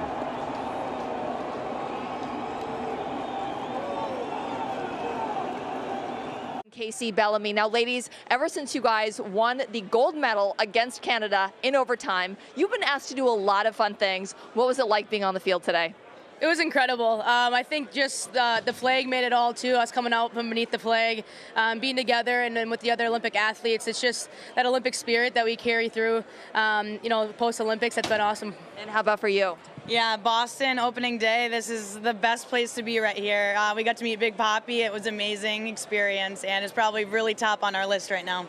Okay, and top on my list was being able to touch an Olympic gold medal. How much fun is it for you to see the joy that it brings to people's faces? Yeah, that's one of the best parts, of just sharing this experience with everyone and having them touch it, take pictures with us, especially the young girls and boys around the communities. It's been awesome to share that with them. And how about for you? Yeah, it's what it's all about, being a good role model. I think I've had this been touched by 1,000 kids, and for them it leaves a lasting impression, and it does for me too. So that's what it's all about. All right, well, thanks for being here, ladies. Enjoy the home opener. Thank you.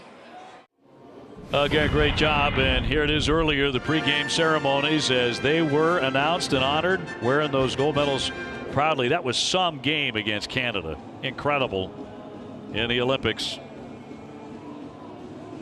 Everybody wants to be Big Papi too, right? Doesn't matter who you are. Of course. A megastar. Rock star. Absolute rock star. David is wearing a t-shirt that said girl power.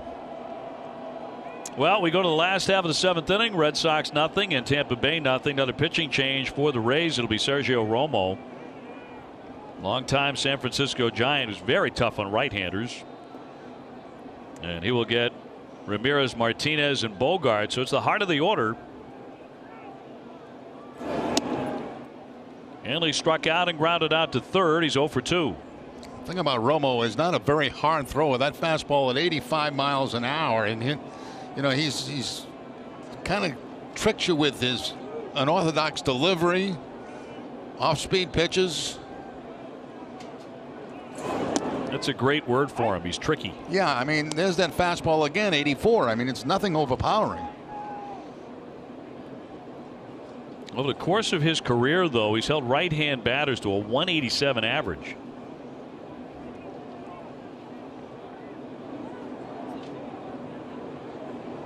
Hanley with 1 home run so far in the season.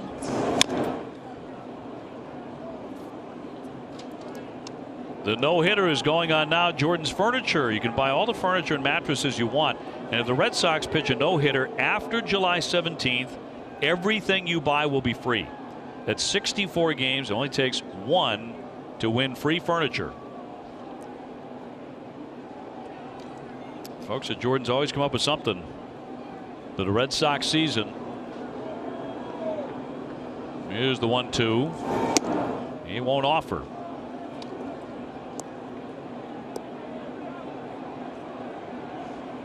Hanley certainly has looked pain-free, like the shoulders feel good, and that's the way he's been swinging the bat. And looks to be having a lot of fun. Trying to get on in front of J.D. Martinez. Here's the 2-2. He held it there for a moment, but it's ball 3. Well, that's a very close pitch again. That slider just looked like it got a piece of the outside corner, but going in Ramirez's favor. Boy, that's a tough pitch to lay off right there. Look at pitch number 5. Woo.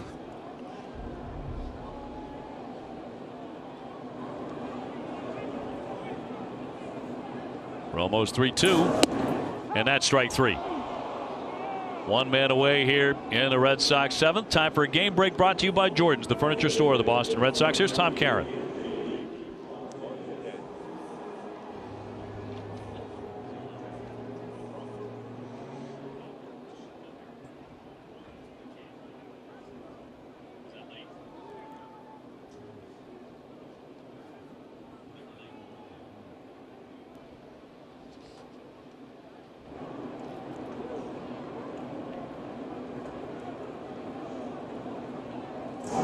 Thanks, TC. Line shot into left field. It stays up, and a dive ahead by Refsnyder to grab it for the second out. Martinez hit a shot, but Refsnyder equal to it, and there are 2 down. Yeah, that's a bullet in a sinking line drive. Nice play by Refsnyder out there in left field. We saw him at second base with the Yankees, and now some outfield play. Time now for our high-strength steel play brought to you by New England Chevy dealers and the Chevy Silverado. Not much time to react to that one in left field. A couple of jibba-jabba steps and makes the catch. The last 12 Red Sox have been retired. Bogart's trying to break that up. Xander has hit a comebacker. He's also struck out today. Very few hits in this one. 3 for each side.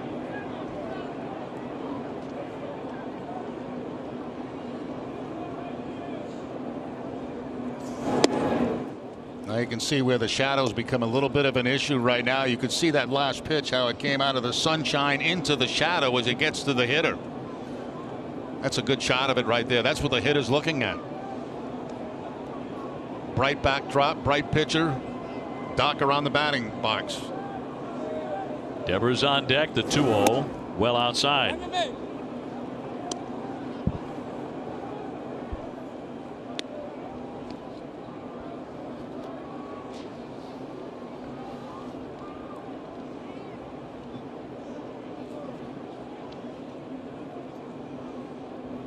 Nobody aboard and 2 down.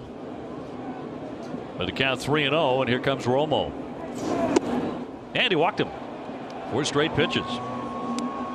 First time the Red Sox have taken a walk today. Red Sox fans, you can trust Ace Ticket for lower prices, better service, and a great selection of tickets with a 200% guarantee. Chat live right now with a specialist at aceticket.com.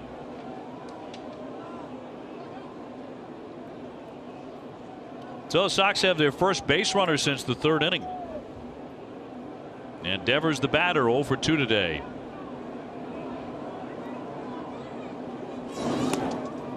Swing and a miss, and that gets behind the catcher, and that means Xander Bogaerts will advance to second without a throw. No contact made on the swing and a miss. That's a gift for the Red Sox right there. You get the man in scoring position. This is a fastball, nothing tricky about this. A sinking fastball that goes down and goes after it with the palm of the glove up.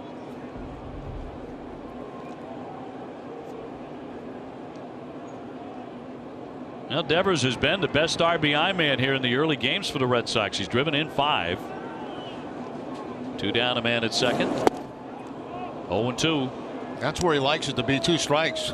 It seems like he does most of his damage when he has 2 strikes on him. Carson Smith all warmed up. Not a terrific effort by Mr. Price today. Totally shutting down Tampa Bay. Rays have used 3 pitchers. Red Sox only David, and that one's downstairs.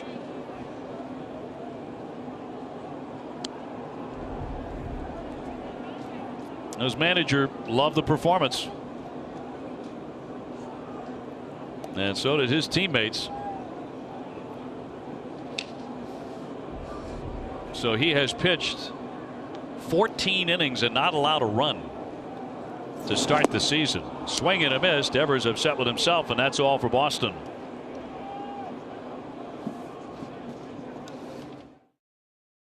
The official freight carrier of Major League Baseball and the Red Sox. By the wonderful folks at Sullivan Tire and Complete Auto Service. Telescope Casual Furniture. For your outdoor furniture needs, take a closer look at telescopecasual.com. And by William Ravis Real Estate, the official realtor of the Boston Red Sox. Sox nothing, Tampa Bay nothing. Going to the 8th inning. Built for baseball, presented by T-Mobile. T-Mobile, the best network for streaming baseball, because your stadium should be where you make it. And Carson Smith coming out of the bullpen to relieve David Price. Alex Spear just weighed in on Price's effort and says that David Price is the first Red Sox pitcher to start his season with back-to-back 7-inning performances with no runs since Mel Parnell in 1949. Well, he was on target with all of his pitches today. His fastball, his cut fastball, changeups, even a few curveballs. So in 2 terrific outings, David Price has really shined. Red Sox did not get him a run in this one, unlike the 1 run they got him the last time out. This is going to be Malik Smith now to hit for Refsnyder in the 9-hole. Here's where the Red Sox have to be careful for the possible bunt. He can really run. They're in tight. It's Ramirez at first and in tight, very tight at third base is Devers.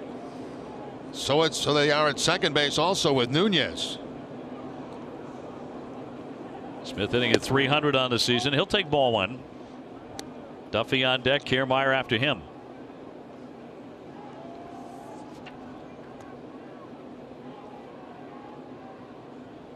Smith, one of the faster guys actually in the American League. 2-0. Carson struck out the only batter that he faced in the 7th inning of Tuesday's win at Miami, his 2nd consecutive scoreless appearance, after he allowed a couple of runs on opening day.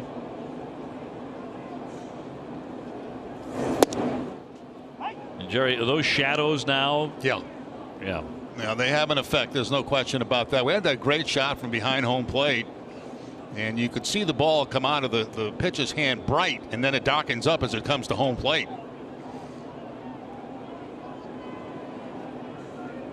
Two-1. All even now on Malik Smith. Again, an active bullpen for the Sox. Barnes and Pointer. I think Pointer up for Kiermaier in this inning if it gets to that. And Colomé along with Alvarado, the lefty, in their pen.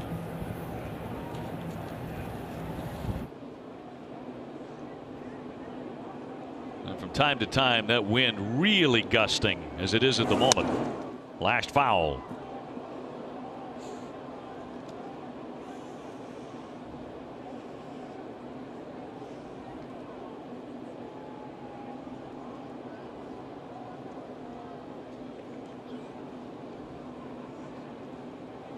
Sox with a 5-game win streak into the home opener.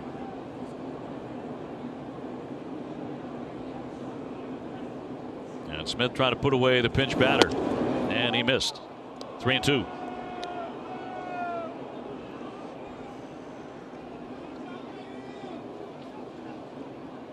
One of the many things the Red Sox have done well here early on, they have not committed an error this season.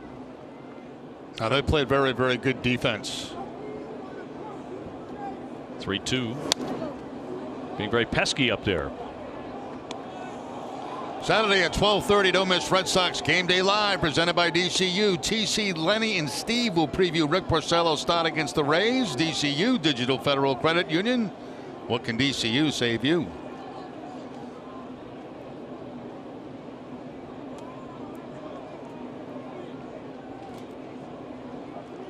Now it comes the 8th pitch of the at bat, and he puts him on. So that part of the order has been very tough on the Red Sox today. 3 walks out of the 9 slot. Top of the order now in Duffy.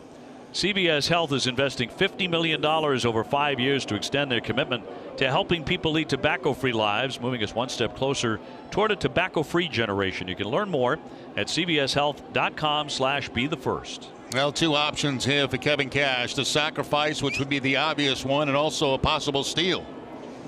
Mallex Smith has that kind of speed. Duffy handles the bat well, but he is 0 for 3 today. Struck out looking his last time up. Runner holding, and it's ball 1.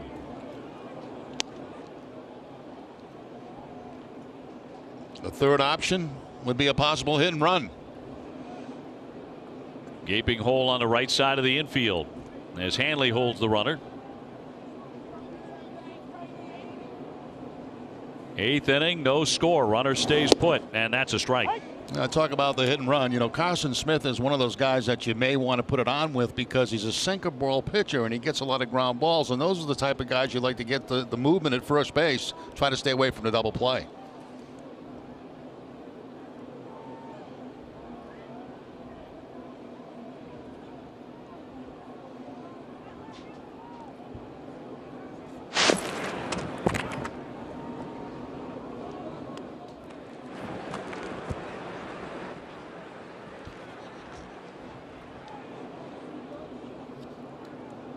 .32 stolen bases in 45 attempts. That's not a great percentage, 71%. He's running. High fly ball into center field. Jackie Bradley turning tail. He's heading back, looking up. It's gone. Duffy with his first home run of the season, a 2-run homer here in the 8th inning to make it 2-0 Tampa Bay. It's actually Duffy's first home run since 2016 because he missed all of last year with an Achilles injury. Well, that was actually the fourth option right there. They did have movement on the bases as Smith was taking off, and here's the fastball that stays up, a sinking fastball that stays up and middle in, and straight away center field for Duffy picks up his first home run of the season and a big 2-0 lead here for the Rays in the 8th inning.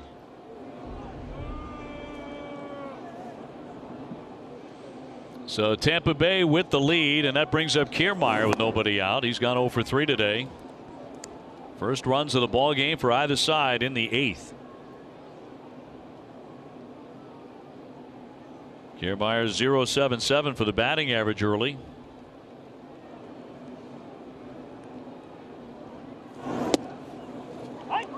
In the bottom of the 8th inning, Red Sox will have due up Nunez, Bradley, and Vasquez, bottom third of the order.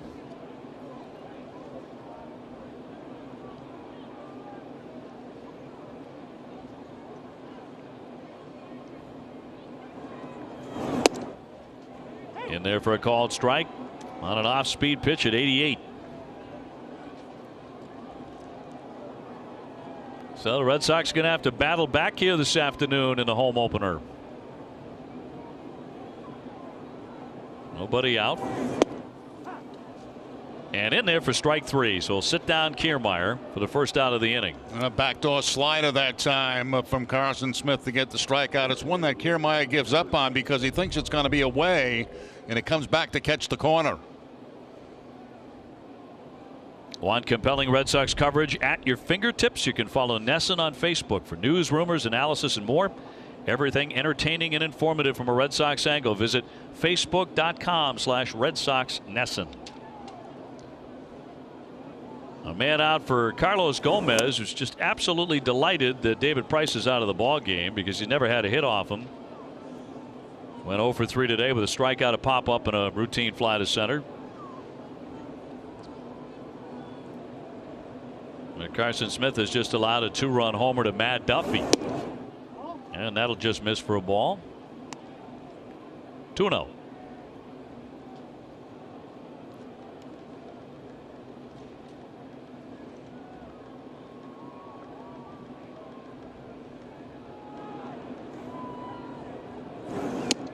He thought about it, but he stayed away. That press box shadow is almost all the way out to the pitcher's mound here at about 4:15 in the afternoon. Yeah, it didn't make much of a difference to Duffy, did it? No, he reached the batter's eye in center.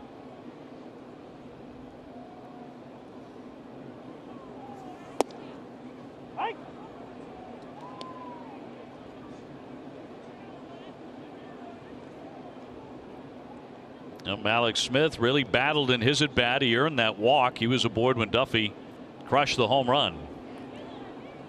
And the Sox have fallen behind 2-0. Here's the 3-1, and he got a piece of it.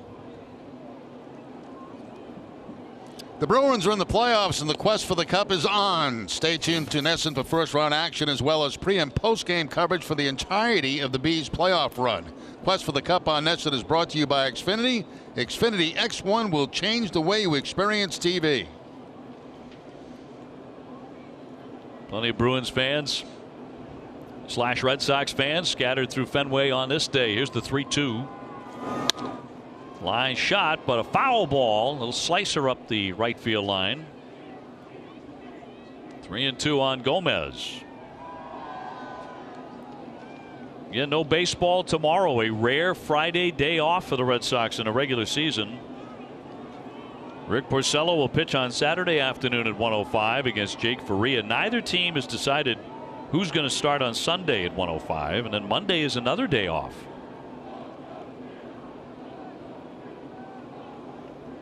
Before the Yankees come in, here's the 3-2. Got jammed and lined that one softly to Hanley for the out, and they're a 2 away. Stay on top of the latest Red Sox news and NESN's free Red Sox text alerts, from breaking news to in-game alerts. NESN will make sure you're in the know. To sign up, text Red Sox to 536-536. Message and data rates may apply.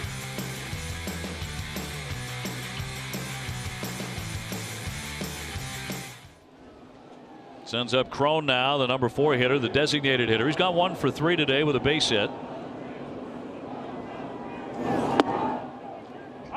You figured today might be a good day to pitch, and it has been.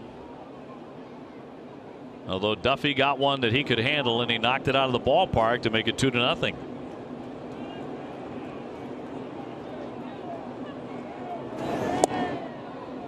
Quickly 0-2.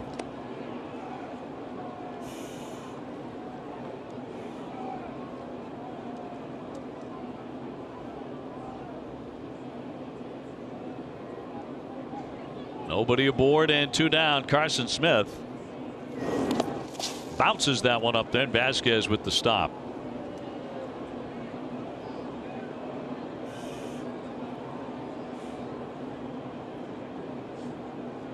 The Sox are getting Hector Velasquez up. He's already started a game for Boston. So he works in the pen. The 1-2 now. Fouled at the plate. It's the 4th time the Red Sox have faced the Rays in the home opener. Red Sox won each of the previous 3 in 2001, 09, and 2012. And in 2 of those, there were blowouts. One was 11-4, one was 12-2. Very different story today.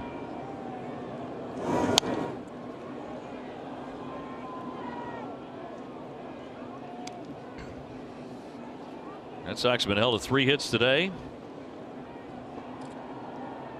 2 singles and a triple by J.D. Martinez that looked like it was going to be caught by Kiermaier, the center fielder, but the wind carried it. He had to race back with panic in his step, and it deflected off his glove, went for 3 bases. Rocketed down the line into the corner, but that's a foul ball.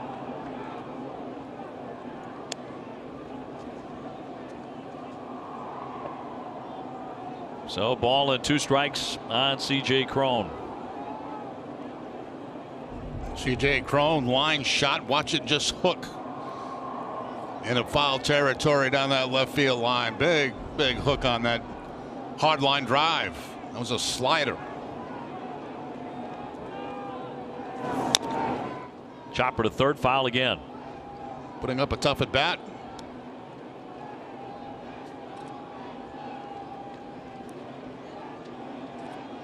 Alex Cora chatting with Dana Levangie, the Red Sox first-year pitching coach.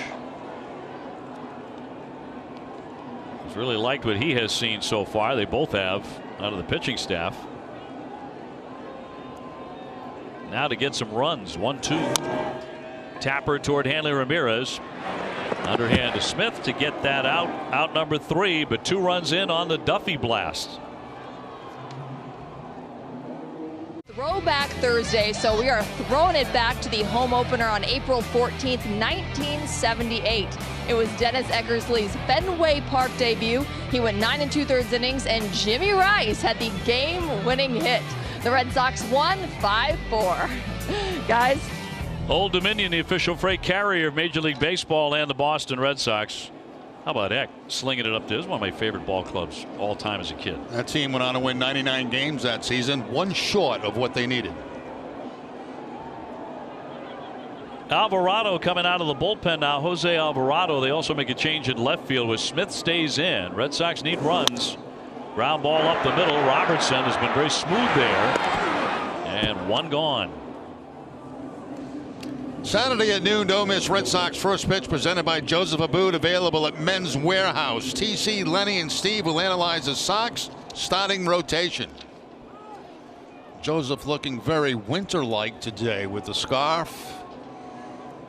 He's got it all going on. Winter-like but dapper, as always. Not happy with the score right now, though. No. He's not alone there. JBJ getting in 0 for 2. Red Sox trailed 2-0 in a Matt Duffy home run. Jackie's grounded to the second baseman on 2 occasions. He'll be followed by Vasquez. And they'll have Colomé available for the 9th inning.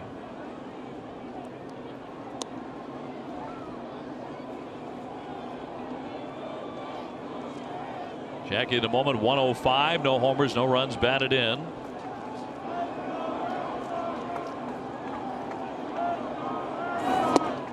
That's a strike. Saw Alvarado down in that series in St. Pete. He throws hard. That last fastball 98 miles an hour.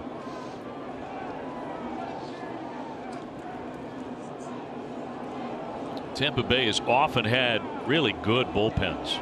They always seem to build a bullpen. Hallmark of their teams under Madden when they were winning. Here comes the 1-2. Swung on and missed. And Jackie Bradley is gone. He strikes out. So 2 up, 2 down.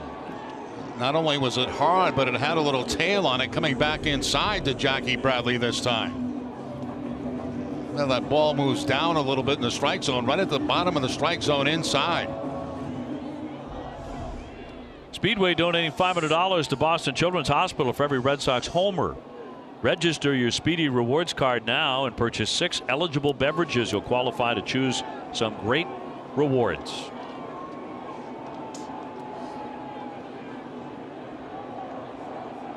So 2 away for Vasquez. He struck out and flied to center.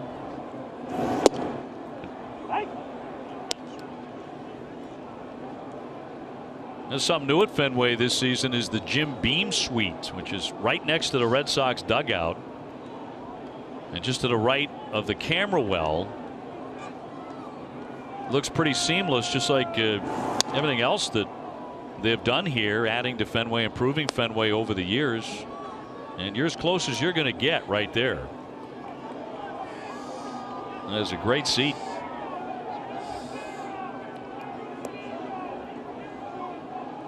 Right at field level.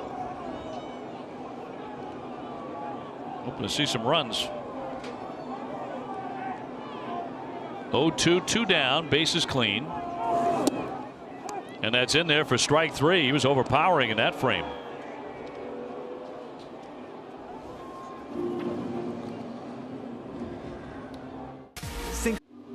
Fans, you can become part of the Franklin family just like Xander Bogaerts. You can log on to franklinsports.com and design your own custom batting gloves and join the fam. Franklin Sports is proud to be the official batting glove of the Boston Red Sox and Major League Baseball.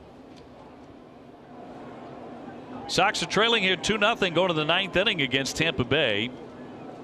And Hector Velasquez is going to make an appearance out of the bullpen after starting the other day. Sunday at Tampa Bay, pitched pretty darn well. 5 2/3, 5 hits, 1 run, and 5 Ks. Lights are on at Fenway. At about 4:30 in the afternoon. Ramos to lead things off in the 9th, up the middle. 2 bouncer for Xander. Will set him down. One gone.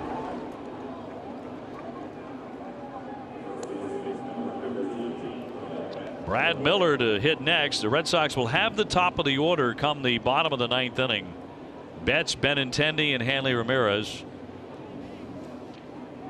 trying to get something going. Colomé throwing in the bullpen for Tampa Bay Club. He's their closer.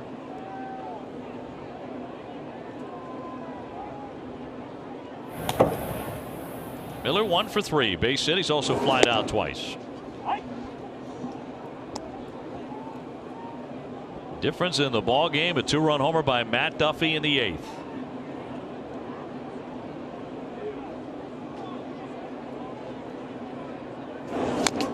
Fouled it away to count 0-2.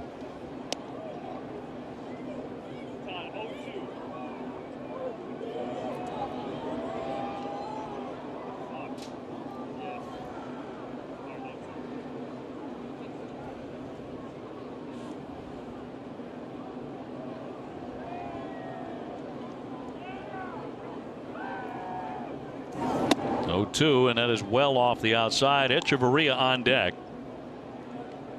You go back to the postseason now for David Price. Unscored upon again today, including the postseason. His last 26 innings at Fenway Park, he has not allowed a run. Hard hit. Hanley down for it. Sprawling stab. The flip and got him. 2 down. Red Sox baseball on Nesson is sponsored by Southwest Airlines. Low fares, no hidden fees. That's transparency. Nice play by Hanley Ramirez at first base. Takes a base hit away from Miller. Just a little crossover step and the ball right in the webbing of the glove. Takes his time, gets up, and a nice underhand flip leading the pitcher to the first base bag. I like the way Velasquez caught that, then looked down at the bag to make sure he records the out. Sometimes you take your eye off it and drop the baseball. A refreshing finish brought to you by Coors Light.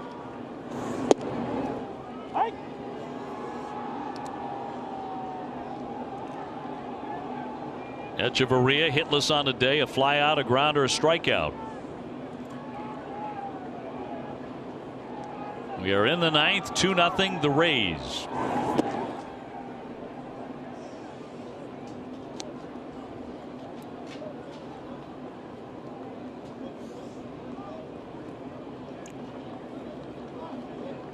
And Colomé ought to be ready in their bullpen. A 1-1.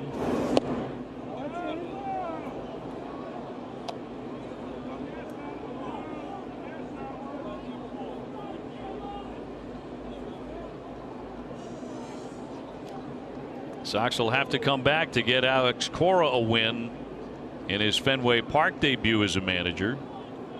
He appeared in 162 games at Fenway as a player. Fly ball. Jackie Bradley once again. He's been a busy man out there, and they go 1-2-3. Red Sox coming up against Colomé.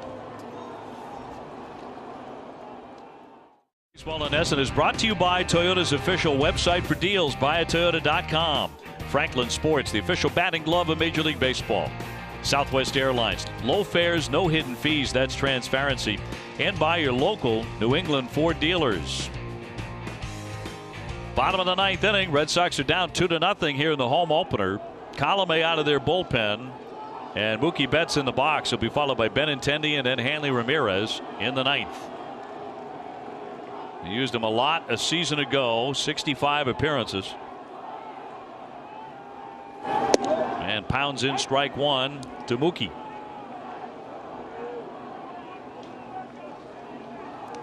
Mookie's hit a 3rd inning single.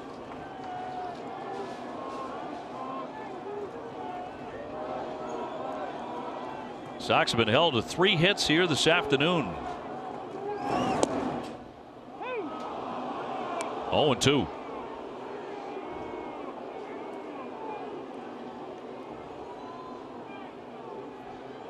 Red Sox have not lost since falling to these Rays on opening day. That 5-game winning streak is on the line. And the 0-2 home.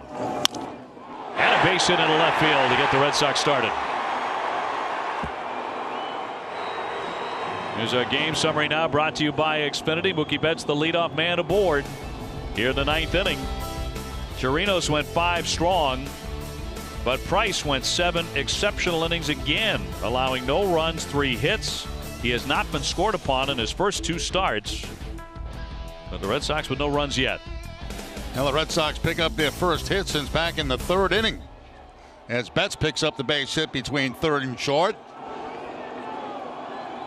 The Sox had gone the last 5 innings without a hit. We'll see what this leads to now as Benintendi climbs in. He's 1 for 3 with a first inning single. And he'll lay off a strike. Fastball, 4-seam fastball at 94 miles an hour. He'll throw a cut fastball, a changeup.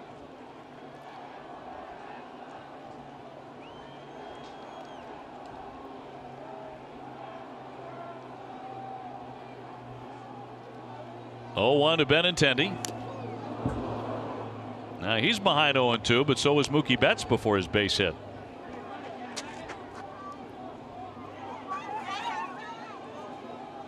In the last Red Sox 3 home openers, Betts and Bogarts have combined to reach base in 15 out of 27 plate appearances. Mookie on twice in this one.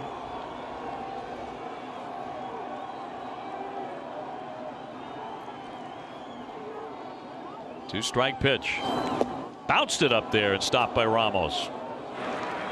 And Ramos at times today has been very busy behind home plate. Looked like it might have been a changeup that time, or something off speed of the cut fastball, 1 of the 2, but nice play by Ramos to keep Betts at first base. Can't take any chances down by 2.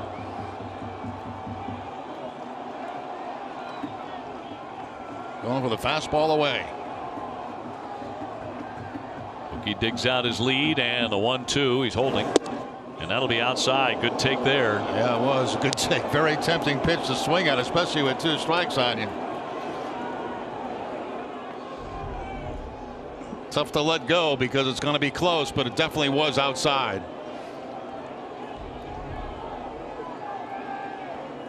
Hanley Ramirez waiting on deck.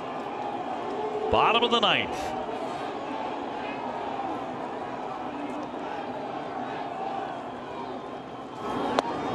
Back to first base, and Mookie will dive in safely, and the count moves to 3-2 now on Benintendi.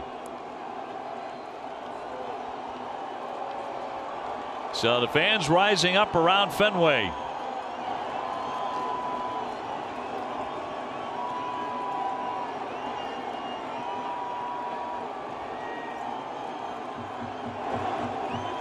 They are looking for the big hit. 3-2.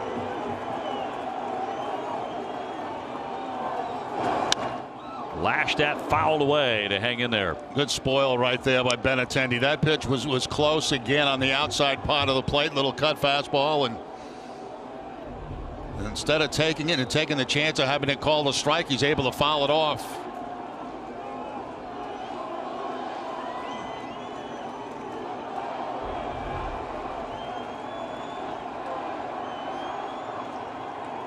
Nobody out and a man aboard.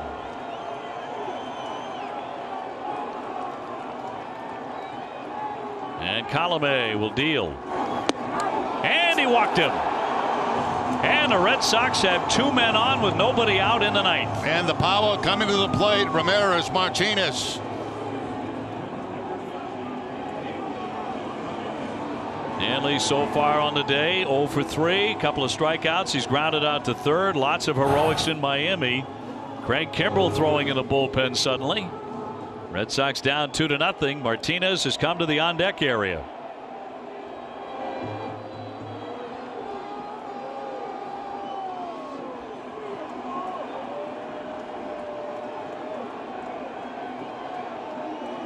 Hanley with that huge 2-run double in the 13th inning to win it in Miami.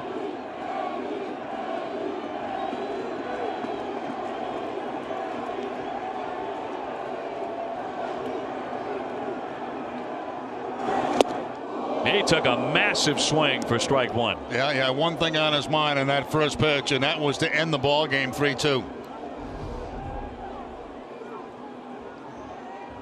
Once again, a little cutter that time, but right down the heart of the plate.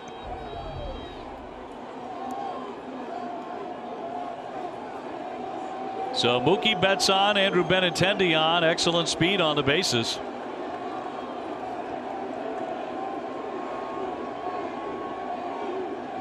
They off shift on Hanley toward right field, the outfielders. Here's the 0-1. Fly ball in center field, dropping. It's in for a base hit. Here comes Mookie Betts. He's going to score, and the Red Sox are on the board. Make it 2-1. First and second. Hanley continues to come through in the clutch. A good read by Mookie Betts, too, because he knew where Kiermaier was playing, and that ball was going to drop in by Hanley. He has no problem scoring. Again, the cut fastball stays inside, and Ramirez with an inside-out swing to center field right there to bring home the run. Well, this is exactly where J.D. Martinez wants to be right now. Yeah, it sets up perfectly for him. Snyder, the pitching coach, will head out to the mound. J.D. 1 for 3 today with a triple. Off the glove of Kiermaier in center field.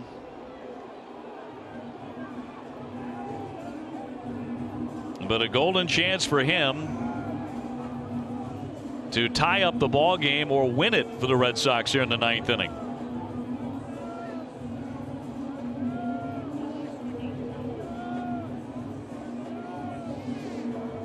So nobody out. Benintendi at second. Hanley now on at first base.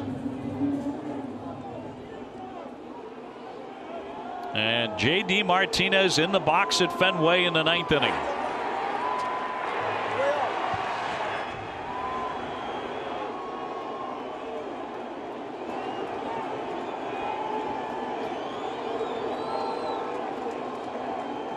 The Red Sox major free agent acquisition, and he'll take ball one. He caught a break there. That looked like a pretty good pitch at the bottom of the strike zone, but he'll take it.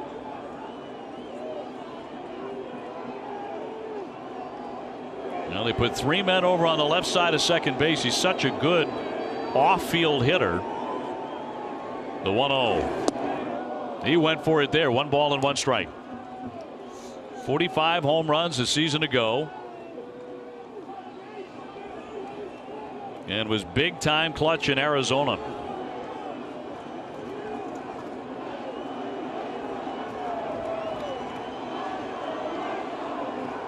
Two on, a run in, nobody out. 2-1 ball game.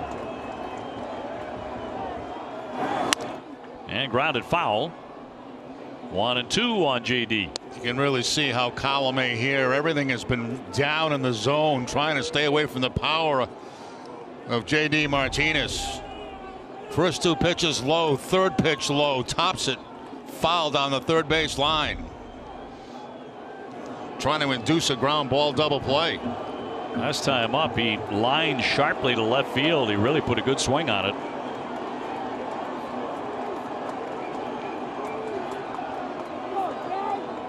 Benintendi at second, the tying run. 1-2 from Colomé, and he won't chase it. It's only the second time that J.D. Martinez has faced Colomé. Colomé struck him out in the only other at bat. Bogart's next.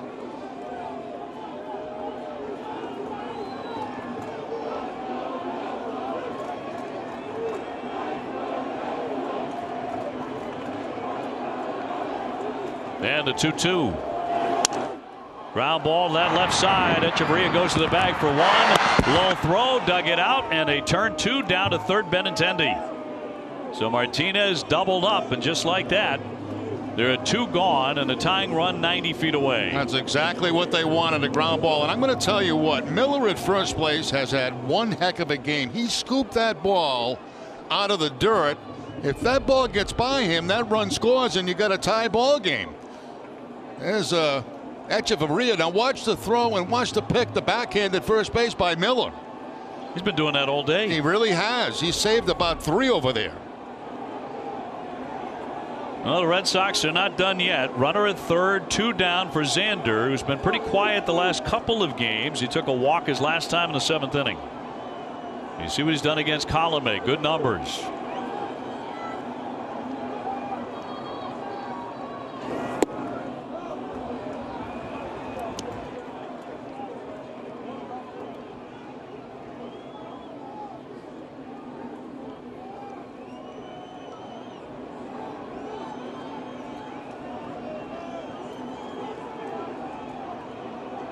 Benintendi off third.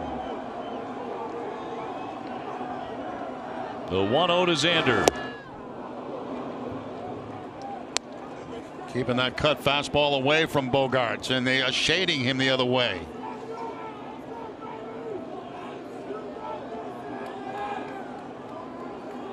Sox trying to come from behind. They came into this bottom of the 9th down 2-0. Now 2-1 after the RBI single by Hanley Ramirez. A ball, a strike on Bogaerts. Popped him up and foul out of play. The count moves to 1-2.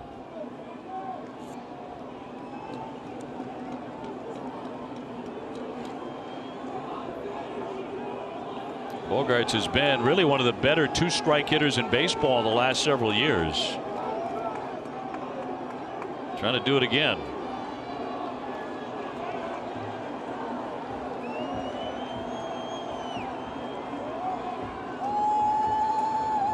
Colome with a 1-2. There's a shot out to left, racing back Smith to the wall. He can't get it. It rolls to the warning track. The run is in. Bogaerts to second, and the Red Sox have tied it here in the home opener. Smith up against the tin in left field, could not come up with it. And Xander Bogaerts in the clutch has tied the game. Yep, against a crosswind that time, and Mallex Smith goes back to the wall. It looked like he was going to have a chance at it. There's the line shot right there. Without the wind, it's going to be higher on the wall. He crashes back into the wall, and he can't come up with the ball. Let's see where the ball lands. Just over his glove.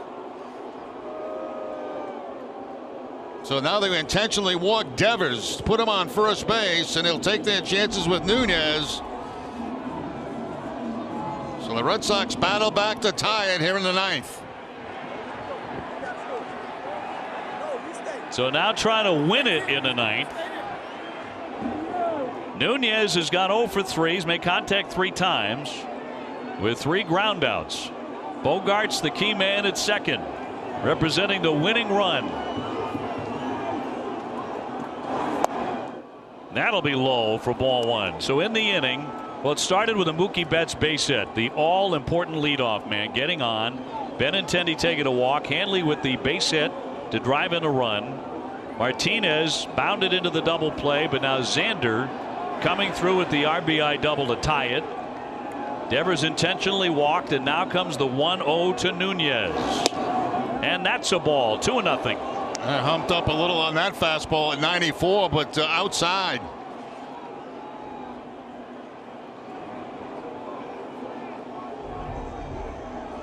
Hardest fastball he's featured in the game so far, but not a strike. Well, now he's got to throw a strike. Bradley on deck. And a 2-0 pitch. Popped him up and foul out of play. I'll tell you what, Nunez has got some green grass in left center field, doesn't he? I mean, they are really overplaying him to the right side, as they have of a lot of the Red Sox right-handed hitters today. But oh, would I like to see a little base hit in left center field. Acres out there. Yeah, acres, a lot of green. It's like a pool table.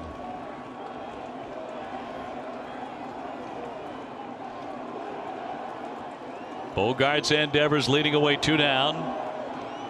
And Colome with a 2-1. Shot off the glove. It rolls into shallow left, and everybody's going to be safe at first, second, and third. Oh, my goodness. Boy, Duffy saved the ball game, at least for now. He sure did. What a play by Duffy. That ball was an absolute rocket right there. And Duffy somehow is able to deflect it and knock it down. And by keeping it out of the outfield, it keeps the game alive for Tampa Bay. I mean, that had base hit written all over it. That was hit very hard by Nunez. There's still life. Nunez with a single. He's at first. Devers at second. Bogarts at third. Jackie Bradley, the 8th man to bat in the bottom of the 9th for the Sox. Tied 2-2. He's hitless today. And he looks at a strike. A generous call by Titchener. That's not a strike. That ball's way off the outside part of the plate, and that immediately puts Bradley in the hole. That ball's way outside.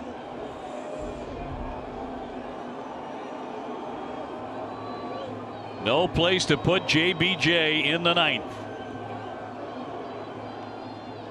0-1. He looks at a ball. Red Sox trying to come from behind and do to Tampa Bay what they did the Red Sox on opening day. Stun them. And they have tied the ball game. Red Sox have 4 hits in this inning, after 3 the entire game until the 9th. Colomé with a 1-1. Foul. Nice pitch for Bradley to hit right in his wheelhouse. A fastball that was down and out over the plate, and fouls it back.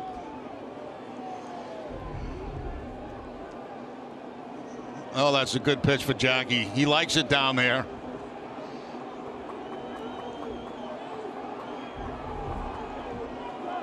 One and two. Nunez, Devers, Bogarts on the bases. And here it comes. Chopper toward the middle, charging in Robertson. Throws off balance, going to be close. Got him at first base. And they get out of the inning. They want to take a look at it, yeah, I think. Definitely going to see about this. A bang-bang play. Jackie gave the safe sign as he crossed the bag. So did Tom Goodwin, the first base coach. Boy, that doesn't look like it's secured inside the glove, does it? Well, it doesn't, but I don't think it has to be secured inside the glove. Take a look on the backhand. I'm not sure that's going to be overturned.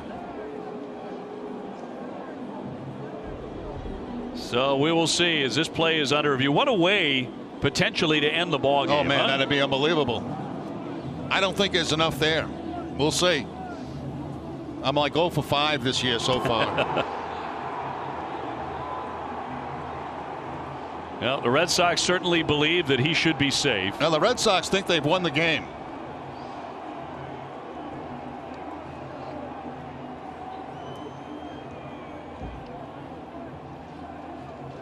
Let's see what they say in New York. This play is under review. Absolutely fascinating, because if it's overturned, Xander Bogaerts scores and the Red Sox win the ball game 3-2. That was another good play by Miller at first base. And I'm surprised the second baseman Robertson didn't go to second base to get the out. The Red Sox, they see that on the board. They think they've won the game.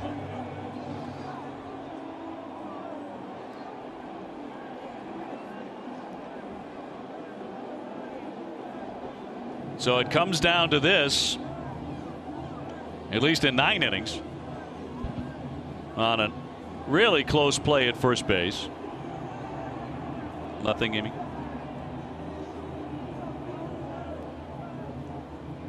Jackie was certainly sure that he was safe.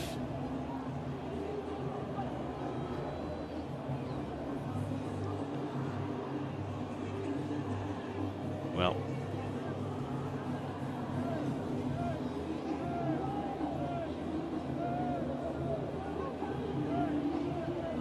and they've got an answer here.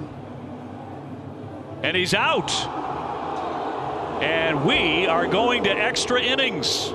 We go to extra innings here at Fenway Park at the end of 9. Red Sox 2 and Tampa Bay 2. Jackie Bradley in the end, they hold up the call that he was out at first base, so the Red Sox tie the ball game and now move to extra innings. And taking a look at what the Red Sox have done in extra innings, this is exactly where they want to be. You know, the last couple of years. You review in the 9th inning, winds up going for Tampa Bay.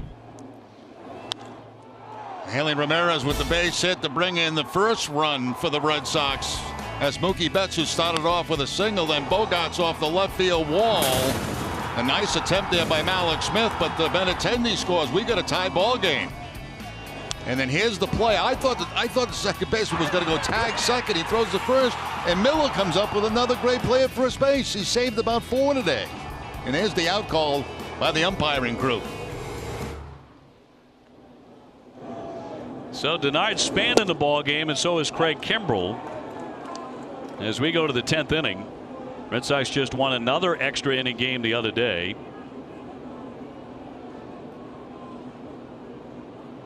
And have been exceptional in extra inning games, won 15 of them last year.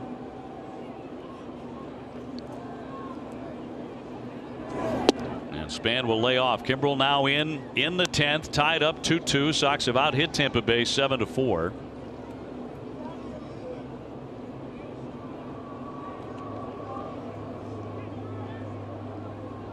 Malik Smith on deck.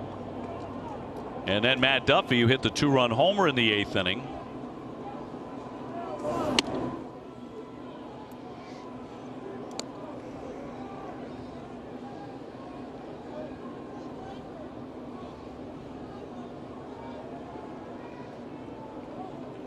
Activity in their bullpen as Kittredge is up once again.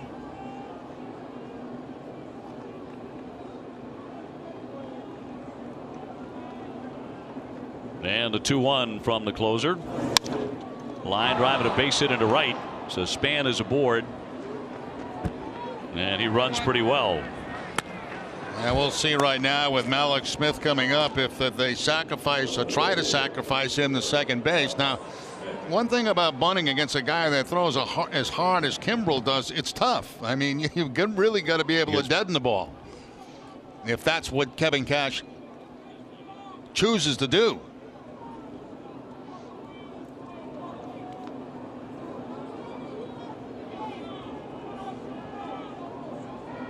Now Malik Smith with a walk and a key run in the 8th inning. He was on when Duffy belted the home run. Devers in against the bunt at third. And Kimbrell firing for ball 1. Now they've got Devers in very close at third base. They've also got Nunez in a little bit closer than double play depth over at second base.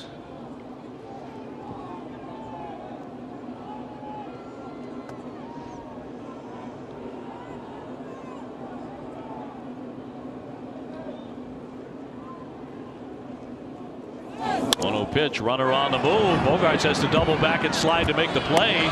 Gets him at first base, but denied. Span will be safely into second. Well, that's the hit and run play right there with Denard Span taking off at first base, and they almost caught Bogarts. Bogarts was covering the bag, and this was looking for the shortstop hole, but Bogey is able to put the brakes on, get back to sliding play, and at least get it out at first base. But the Rays get a man in scoring position.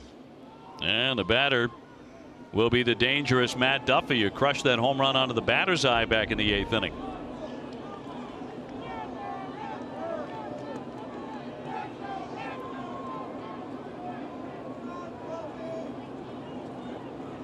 Red Sox in extras here in the home opener. And that'll dip down low for a ball.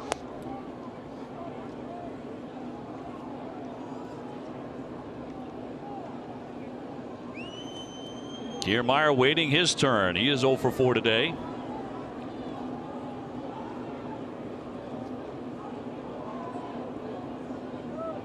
Low scoring home opener here at Fenway Park, and that went right past him at 96.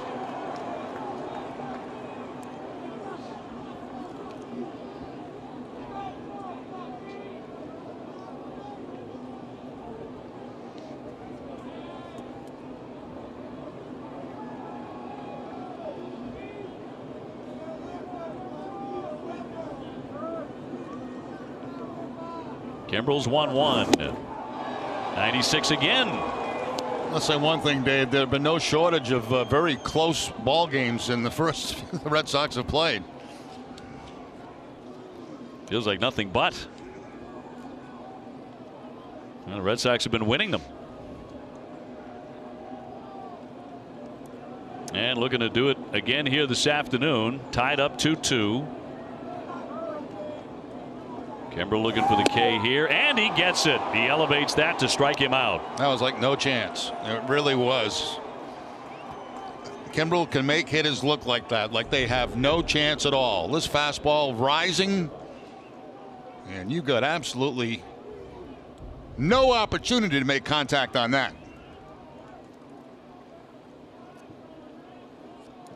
So it'll be Kiermaier next. He's 0 for 4. Last time up, struck out looking. He's also grounded out and popped up a couple times.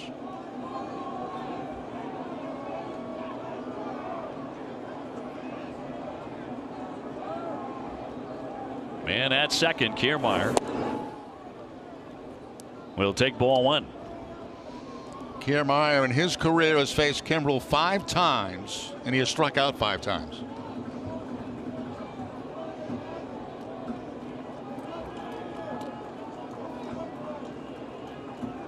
Span led off the inning with a base hit, now down to second, and the 1-0. And drop by Vasquez, but no advance.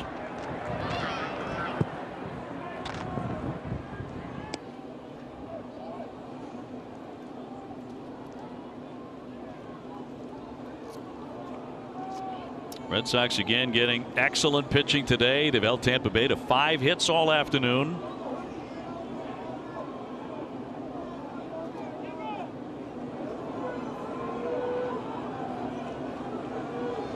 And the 2-0 from the Sox closer.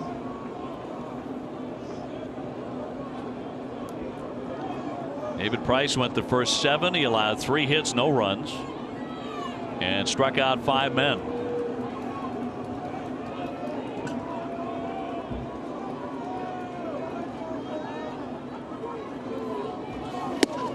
Down he goes.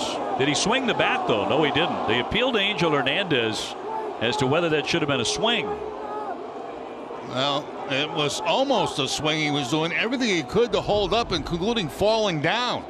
Another one of those rising fastballs. Let's see, does he go? From that angle, it looks like no.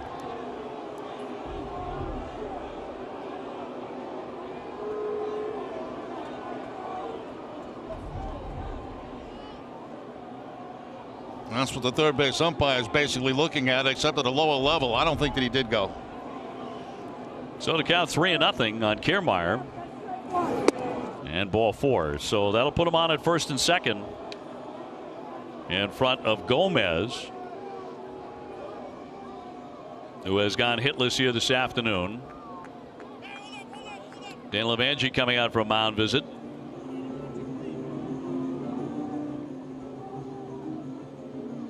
Red Sox did not score until the bottom of the 9th. Well, Tampa Bay didn't score till the 8th inning. And we are locked up at 2 apiece.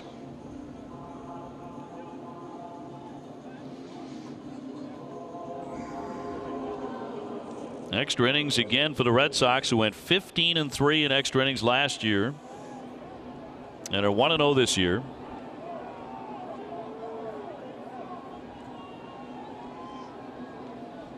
Two on and 2 out.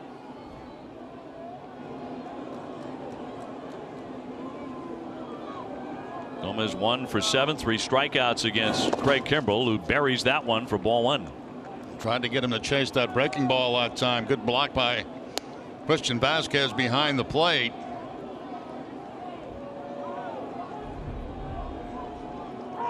As Vasquez going down, just trying to block it, not trying to catch it, and the ball rolls up the third base side, which is going to hold that runner at second.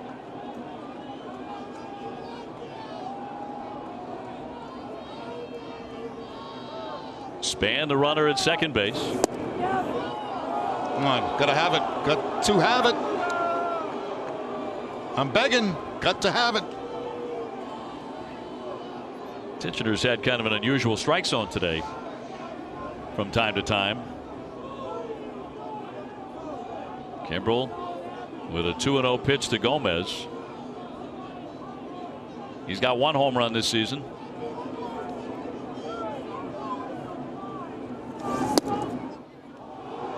Ball 3.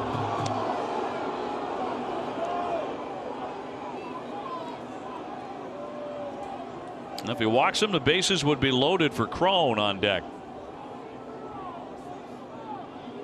I'd give him the green light on the 3-0 count. I mean, I wouldn't want Kimbrel coming back on me. So you get a strike here, I'd let it fly. In there to make it 3-1.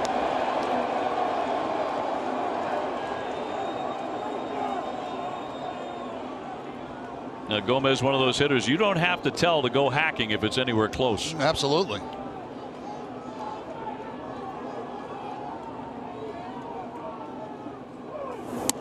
And he walks him. That's going to load up the bases. So single and a couple of walks in the inning against Kimbrel, and they're all filled up for Crone with 2 down.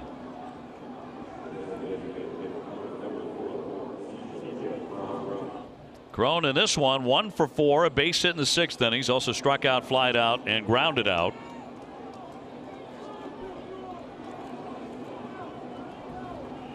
And no place to put him, so both sides here in the late stages have loaded up the bases. Sox did it in the 9th inning.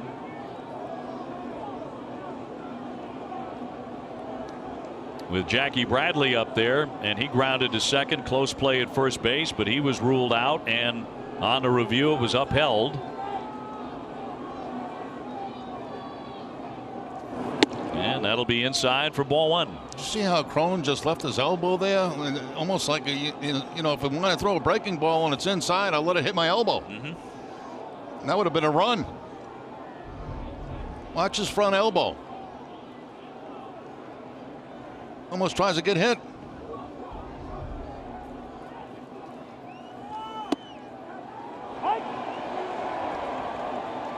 So we did get a ruling on the play at first base, and it was as I had suggested, that it wasn't a case of the foot getting there in time. It was a case of the foot not getting there in time before the ball touched the interior of the glove. And that's the rule on that.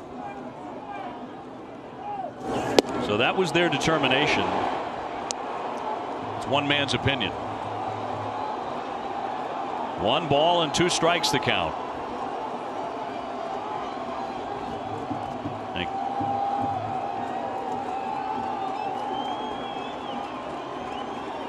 Bases are loaded, 1 and 2.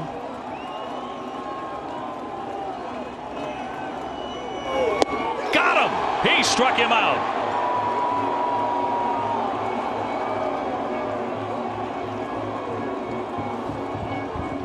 But I think for the 10th inning, Red Sox and Tampa Bay in a 2-2 game. If you like close games, you love the way the Red Sox have started this season, or maybe you're having a heart attack. I hope that's not the case. Joey Wendell in the ball game at second base, and the new pitcher will be Kittredge. And the Sox will have Vasquez, Betts, and Benintendi due up, and Mookie's the guy who started the rally in the 9th inning with a single. Kittredge Saturday against the Red Sox took the loss in a game at the Trop. So on the day, Vasquez has struck out 2 times. He's flied out to center.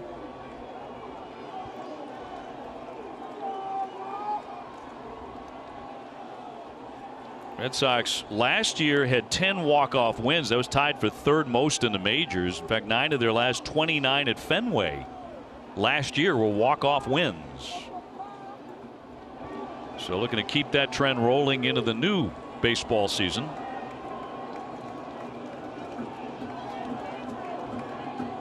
And Vasquez to start it. And a cut and a miss for strike 1. Second time the Red Sox have seen Kittredge. They saw him down in that series at St. Pete. Actually started a game on a bullpen day. Red Sox won 3 consecutive 1-run games against Tampa Bay after losing on opening day. 0-2. Bobby Pointer get loose in the bullpen, the lefty. Bobby threw the baseball very well the other night in Miami. Yes, he did. He could tax hitters. Red Sox sent 8 men to hit in the 9th inning and scored twice to tie it, and that is outside.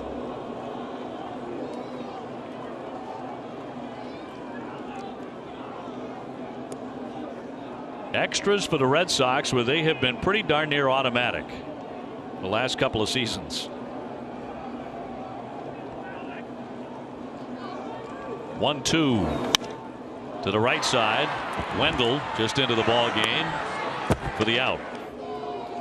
So 1 away. And Mookie is next. Mookie with a huge single in that 9th inning to lead it off, and he would score the Red Sox first run. Benintendi walked right behind him. Hanley Ramirez dropped a single into center. Xander Bogaerts had a huge hit himself with 2 down as he ripped a double off the wall and left to score Benintendi. And the Sox almost won it in 9. And that'll dip in for a strike.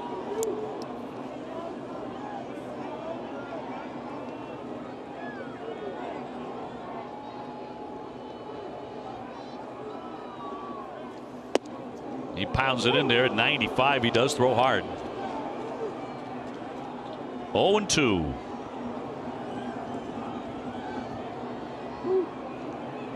Bases empty, 1 away. Foul back.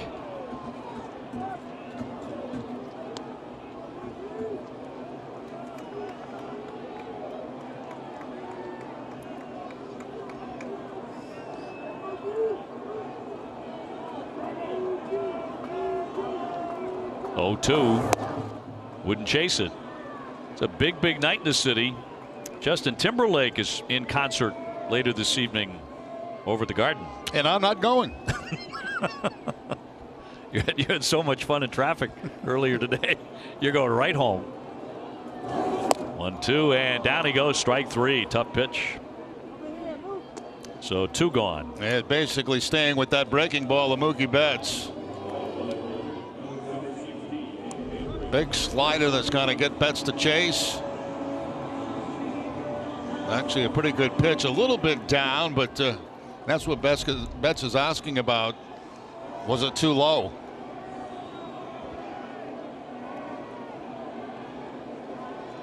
So Benintendi, the hitter, he was key in the 9th inning when he took a walk and he scored the tying run. Also has a base hit today. He's 1 for 3. Certainly capable of ending this ball game right here.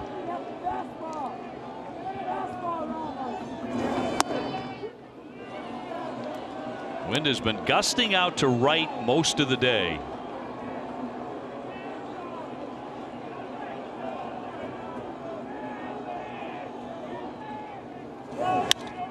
High fly ball into center. Kiermaier closing on that. And the Red Sox go in order in the 10th.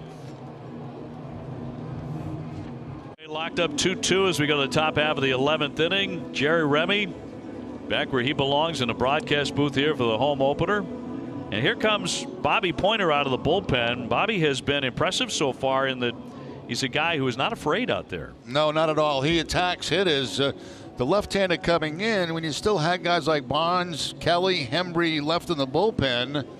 He'll be facing Ramos, a right-hander. Then Miller and Echeverria. Bobby set a career high. He's only been in the big leagues for a few days, but inning in 2/3, 3 strikeouts Tuesday in Miami. And he's put up 2 consecutive scoreless appearances. Yeah, Cora has complete confidence in him, and that's why he's in the game right now. And not messing around with anything in terms of long sleeves on a day like today. He's going short sleeves today. Some pitchers just cannot pitch with long sleeves on. They're so used to having the short sleeves. Now, lights have been on for several innings at Fenway. Ramos will lead things off. He has gone 0 for 4. Cuts right through it for strike 1. He's flied out twice, hit into a double play and grounded out. Then it's Miller and Echeverria for Tampa Bay. held to 5 hits by the Red Sox staff. David Price again superb today. 7 scoreless innings. He's gone back-to-back scoreless starts. He allowed only 3 hits. Just got to love the control that he's got with all of his pitches right now. David Price, you know, his fastball, his cut fastball, good changeups today, couple of curveballs today. He certainly looks healthy, as he did last year at the end of the season and the outstanding postseason he put up. But what a difference to have him as one of the big horses in that rotation.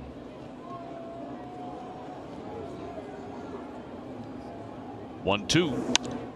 Poke foul.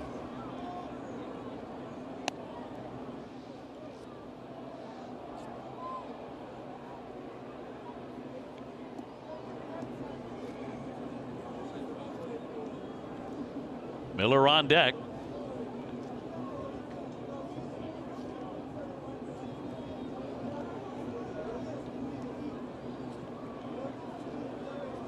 One-two pitch.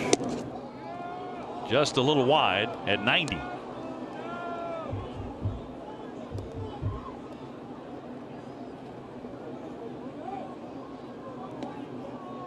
Pointer, a West Palm kid, but his family in attendance. Here comes the 2-2.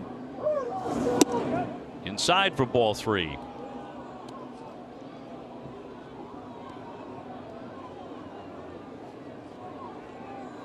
Tampa Bay has lost 5 consecutive games since opening day.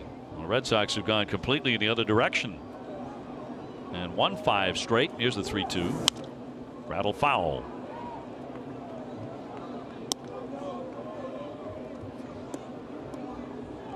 Yep, Fenway has thinned out a little bit.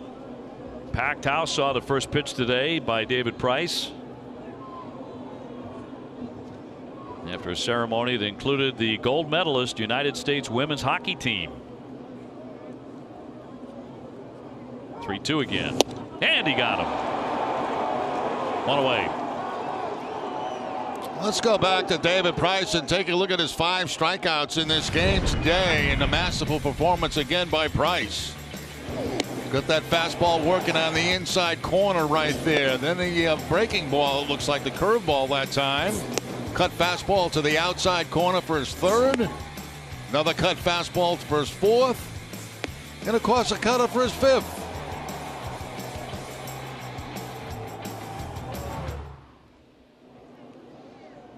Here's Brad Miller. You got to be careful with this guy with very good power, as he'll take ball 1. Started him with a changeup. There was a time in this game where lefties would never throw a changeup to a left-handed hitter. That is all thrown out the window. So right. I remember one of the first guys I saw do that was Tom Glavine. You know, and he'd throw it anywhere, but you're right. And I tell you, I could never understand why. I could never understand why. They say, well, the changeup would go into their power, you know, down and in. Well, you know what? Nobody was looking for one. Yeah, 300 wins later, they still hadn't figured it out. 1-1. Looked like he went, and he did. That's a swing and a miss. They appealed to Angel Hernandez, and that's a swing and a miss. That's another changeup right there from Pointer. This one probably out of the strike zone, but he can't hold up the barrel of the bat.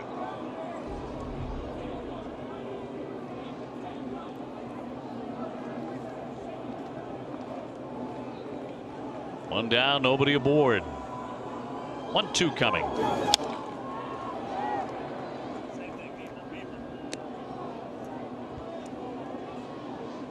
Echeverria, the on-deck hitter.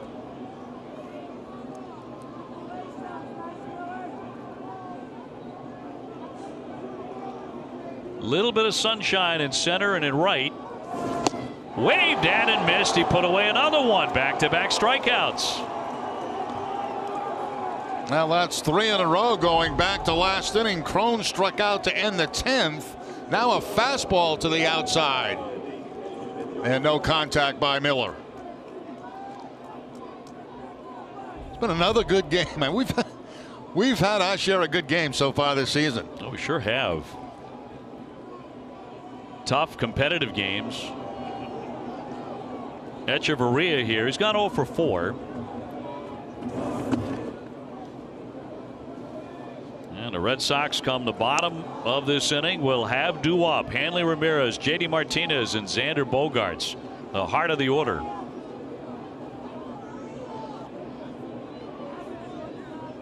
Two away, bases clean, and the 1-0 from Pointer. Line shot, but a foul ball. No baseball tomorrow, a rare Friday day off. Time to get warm. And back at it on Saturday, 1 o'clock. Rick Porcello trying to go to 2-0. He's coming off a win against Tampa Bay. And a strike. And a little bit of a gift that time, but you'll take it. Fastball's going to be a little bit outside, but close enough to be called a strike as it pulled in by Christian Vasquez.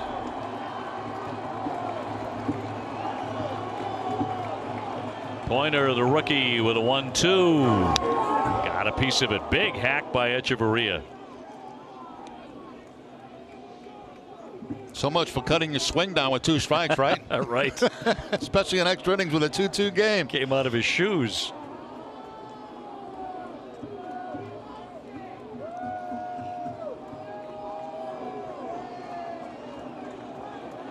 And Pointer looking to finish him off here.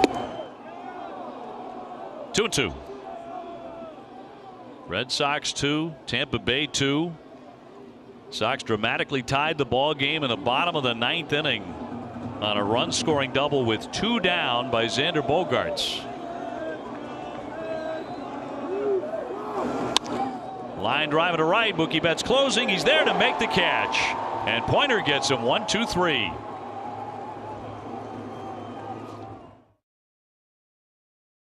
Sox 2, Tampa Bay 2, and Hanley Ramirez about to lead off here for the Sox. He had a big hit in that 9th inning. One of the biggest, an RBI single. A lot of fans still hanging in on a very cold day here. Not exactly going to warm up into the 70s tomorrow either. No, for several days to come. I was looking at the extended forecast. Get used to this stuff. But the Red Sox are back. Great sign of spring. Back home here at Fenway in a 2-2 tie. Hanley 296 with a homer, 5 runs batted in. He's had a slew of big hits lately. And Kittredge delivers strike 1. Well, you got to be impressed by Bobby Pointer. And Jerry, you and I were talking about him, the rookie who didn't even pitch above Double-A, which I think is overrated anyway as a statistic because so many good players come out of Double-A today. But, you know, here at Fenway Park, as he has shown on the road as well, he's got some guts. You know, it was about halfway through training camp when Cora really started to talk about him and the fact that, you know, he's not afraid. He'll come right after you. And that's exactly what he does. 0-2, ground ball to deep short. Echeverria throws and on target to get him. One away in the Sox 11th. J.D. Martinez. Oh, how he would love to end it with one big swing. Does have a triple today. He's gone 1 for 4. Last time up, hit into a double play in the 9th.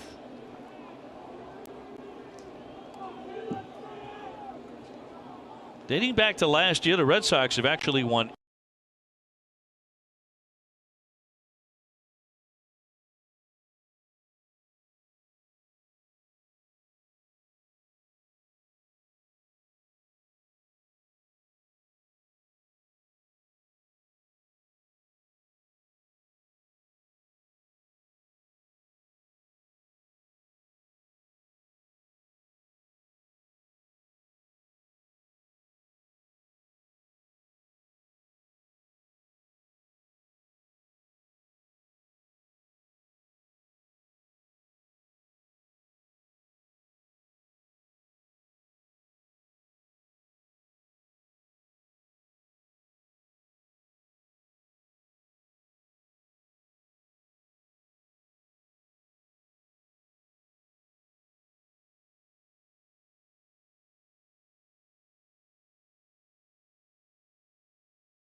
That was his playground for the entire series.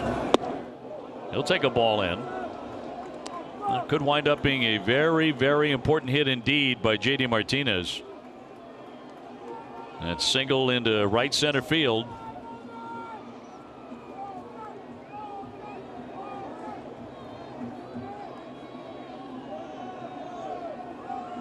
Swihart with the lead with one down, tied 2-2 in the 11th.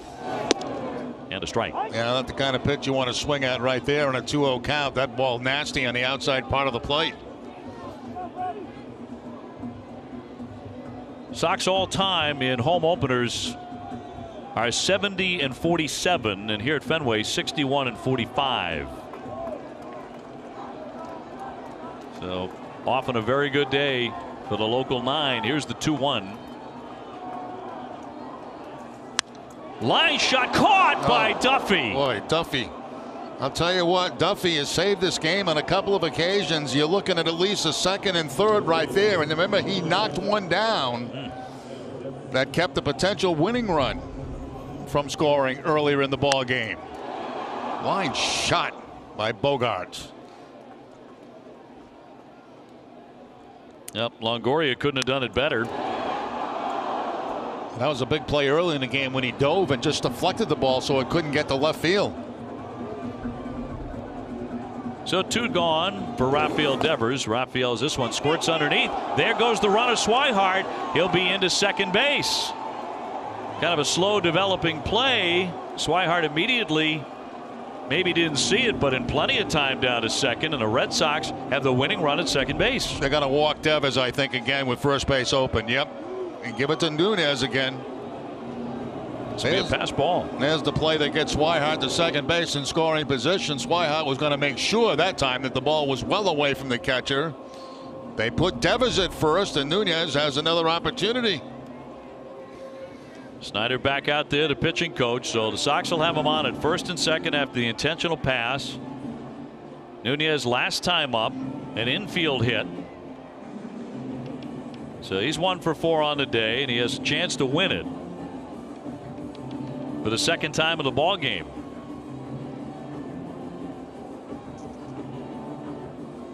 And send everybody home very happily on this Red Sox opening day at Fenway, tied up 2-2. Eduardo got plenty of big hits after he was acquired from the Giants last summer. He's got the speedy Swihart at second base, Devers at first. And a lot of the fans in the ballpark on their feet. And they are really shallow in the outfield too, so any kind of base hit, Swihart's going to really hustle to get home. He'll take ball 1.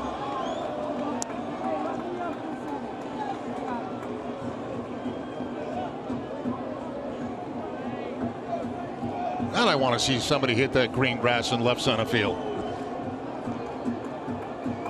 Yeah, it's crying to be hit. Here comes the 1-0.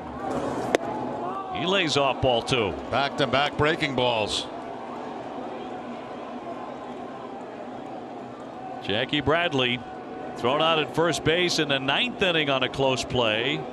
Red Sox were hoping the call would be overturned. It was not. And we went to extras. Now the 2-0 from Kittredge. Fouled at the plate.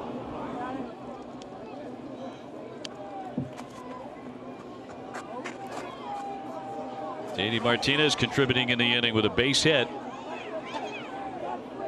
Blake Swihart running for him and now represents the winning run.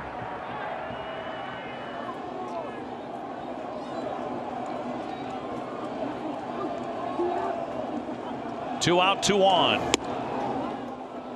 And a very good count now. Good hitters count for Nunez. 3 balls, 1 strike. Yeah, he can really narrow his zone down now with the count 3-1. Can the Sox pull out another 1-by-1 run, which would be their 4th of the year if they do it. And a 3-1 pitch. Strike. It backed up and hit the corner. Yeah, I didn't expect that. The breaking ball on the 3-1 count, and he threw it directly at Nunez, and it just picked up the inside corner. Watch the back bend a little bit.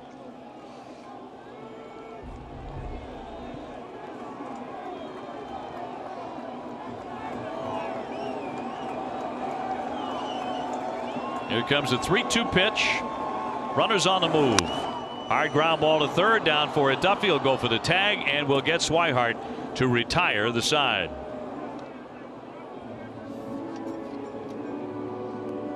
Having the 12th inning, Red Sox home opener tied 2-2 at Tampa Bay. Jerry Remy, Dave O'Brien, Garen Austin with you. Thanks for hanging in with us. And if you're just joining us, if you're coming home from work or a school function or something else, no runs were scored in this game until the 8th inning, when Tampa Bay got on the board with a 2-run homer from Matt Duffy.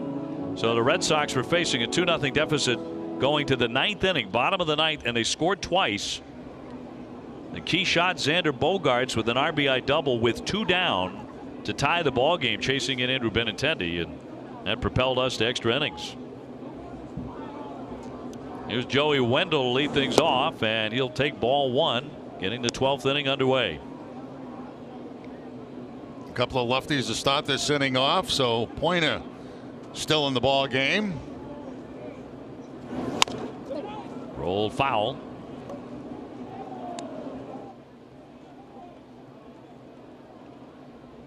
Day began cold and windy.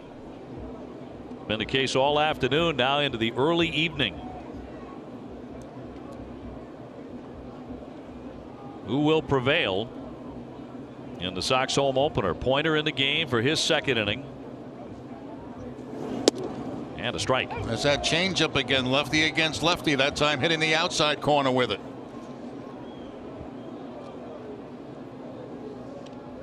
I mentioned this earlier that when Bobby was growing up in Wellington, Florida, which is in Palm Beach, he was practically next door neighbors with the umpire at third, Angel Hernandez.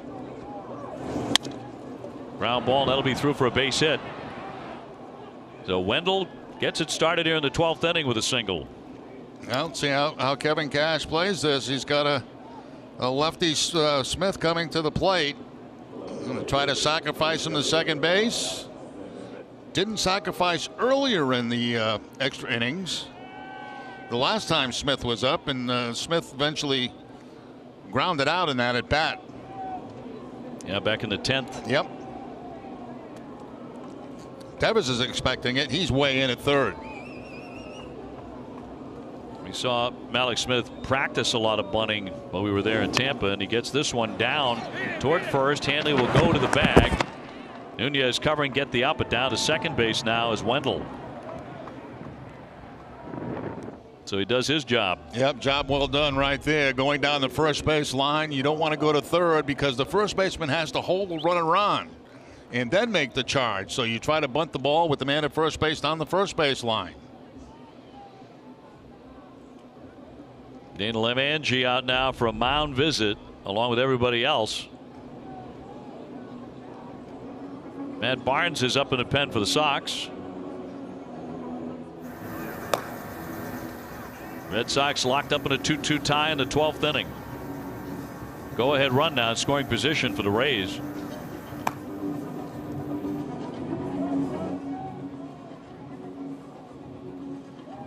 Back in the 8th inning, Matt Duffy crushed a home run onto the batter's eye out there in center field.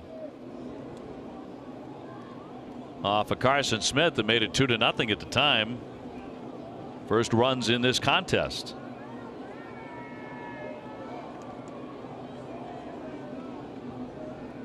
Duffy was not healthy last year because of an Achilles injury. Missed all of 2017.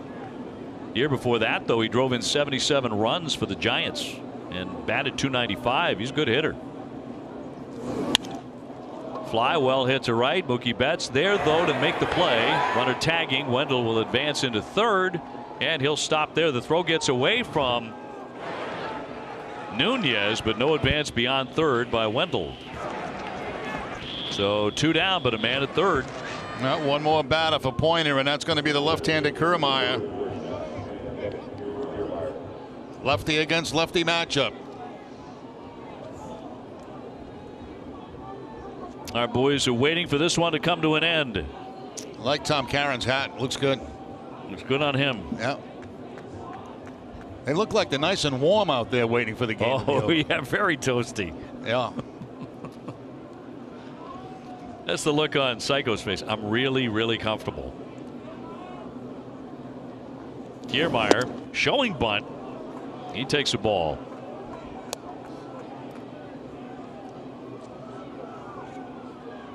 He's off to a very cold start despite the weather. 0-7-4. 0 for 4 today with a walk.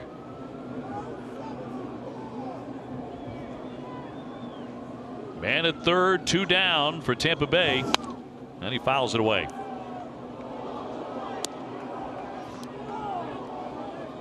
Red Sox have only allowed 6 hits all day. Boston has 8 hits against the Rays staff.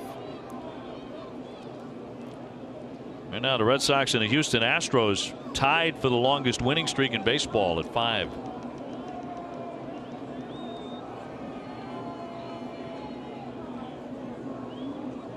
Bobby Pointer with a 1-1. Second time he's faked the bunt down that third base line. He's got Devers about even with the bag down there. Trying to get that run home any way he can. If I was him with the left-hander up and I'm thinking about bunting, I'd be thinking about dragging it down the first base line. Yeah, that's what I was thinking when he was turning before. Yeah. That would be the better option. Not tried to lay it down yet. 2-1. And he committed. That's a swing and a miss. 2-2. And slider that time from Pointer. Completely full Kiermaier. Yeah, will he throw that again? He looks so bad on it there. Might try it again. Back it up. Runner darting down the line. Here comes the 2-2. And he struck him out.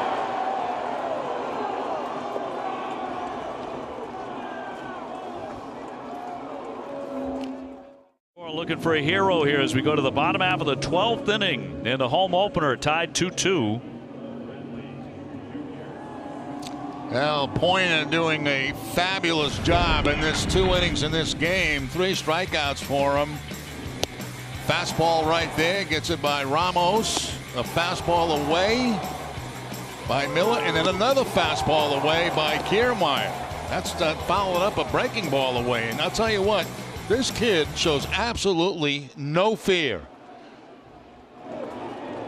He's been gutsy with a runner at third there, getting that huge strikeout.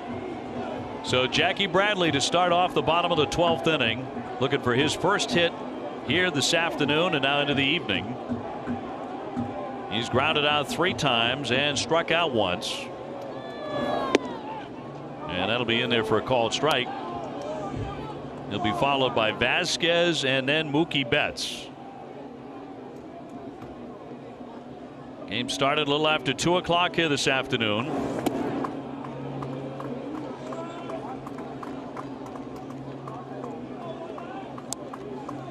Jackie's last at bat, he was ruled out at first base. The replay official could not definitively determine that the batter's foot touched first base prior to the ball contacting the interior of the fielder's glove.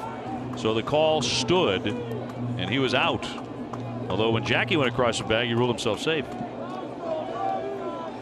I'd like to see him hang a slider here. There's a shot toward the alley. That's going to get down. Extra bases. It's up against the wall. Jackie Bradley romps into second base. A lead-off double in the 12th.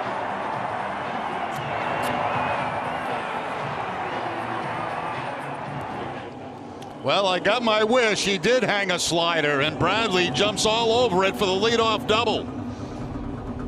There's the breaking ball right there. It stays up in the zone to the outside part of the plate, and Bradley hooks it in that gap for the 2-base hit. Now, how will the Red Sox play this? Vasquez can hit the ball to the opposite field, or will they bunt Bradley to third base? Is that how it works, by the way? You ask for it and it happens? Sometimes. I just throw stuff out there. Sometimes it happens. He ripped it. He did hang it. Vasquez 0 for 4. Showing the bunt, drops it down. Bradley on to third. He'll advance. The throw into first in time. Beautiful. So the Sox have a winning run at third base. Now, what is Kevin Cash going to do? Is he going to load the bases and face Ramirez? Or is he going to go after Mookie Betts? He's got a decision to make right here. The game's on the line. You got Betts coming to the plate. You going to pitch to him, or are you going to walk guys? Looks like he's going to put him on first.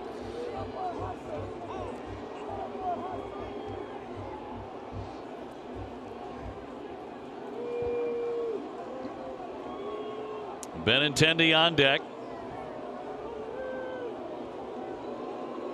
Well, I guess probably the signal was to go out and talk to him and take your time talking to him because he's getting a left-hander ready in the bullpen. I thought he had signaled to walk him. That's what I thought. So, maybe they're going to intentionally walk Betts and then bring the left-hander in to face Benintendi. That's Yarbrough. Ryan Yarbrough, we saw him at Tropicana Field. Pitched well down there. Home plate umpire Todd Tichenor out there to break it up. And get Ramos back to home plate. Let's see what they inevitably decide here. See, in my opinion, right here, you can't let Betts beat you in the ball game. Right. Outfield comes in very close. Infield's in. They're going to walk him. They're going to put Betts at first base, and they're probably going to bring in the left-hander to face Benintendi. So an intentional walk puts Betts at first. Benintendi coming up. Let's see if he goes to the left-hander. Wheels are turning here. The Red Sox home opener in the 12th inning. And Cash coming out. So Benintendi with a chance to end it. He's not made the move just yet. And now he does. So we're going to take the break as well. The Red Sox have the winning run at third base. Yarbrough coming on, and we'll be back with more in a moment. Andrew Benintendi and Jackie Bradley. Benintendi the hitter, Jackie the runner at third. And the Red Sox in a 2-2 tie can win the ball game. Yarbrough coming on, pitched very, very well against the Sox down there on Saturday. Now notice the outfield and the infield. Everybody in close. You have to with one out and the man at third base. You've got to be in a position in the outfield where if you make a catch, you can throw somebody out at home plate. And the first one to Benintendi. He looks at strike one. He has a base hit today. He's 1 for 4 with a walk and a run. Scored the tying run in the 9th. And the Red Sox dramatically came from 2-0 down to tie it. Hits by Hanley Ramirez and Xander Bogaerts. RBI hits in that inning. And the 0-1. 0-2. Jackie Bradley was going on contact there too. Infield in. You can't have a double play in this inning.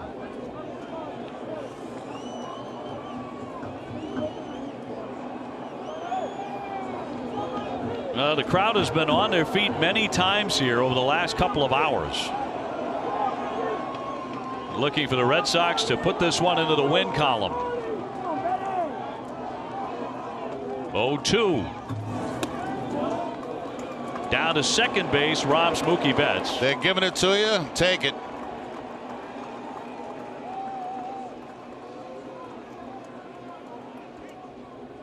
Jackie Bradley with a lead-off double on a hanging slider.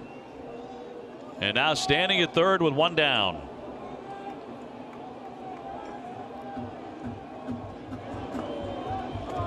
The lefty peering in for a sign. And now Benintendi will ask for time and get it. Infield in. And you got to send Jackie on contact here. You really do. Outfield way in.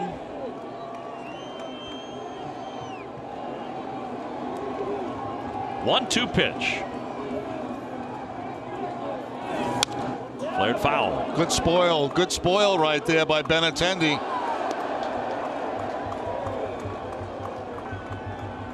Well, breaking ball as he drops down a little bit to the side, as you can see, and that ball very close to being on the outside corner.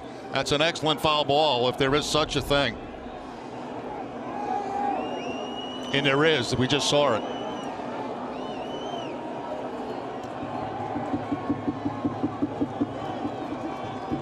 Yarbrough with a 1-2. Fouled away. Change up that time. Yep.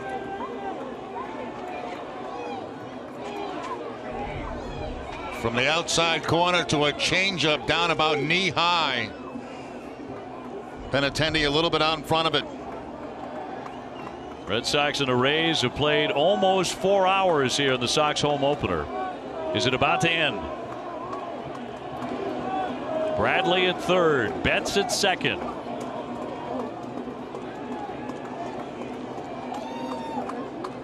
Andrew Benintendi can be the hero today.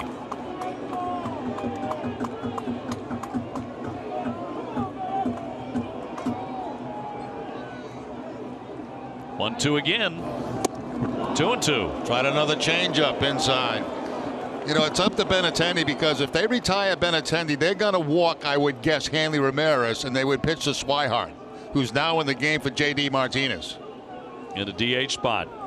Came on a run for J.D. after he singled in the 11th inning.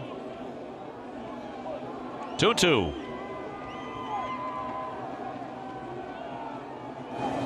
All filled up now.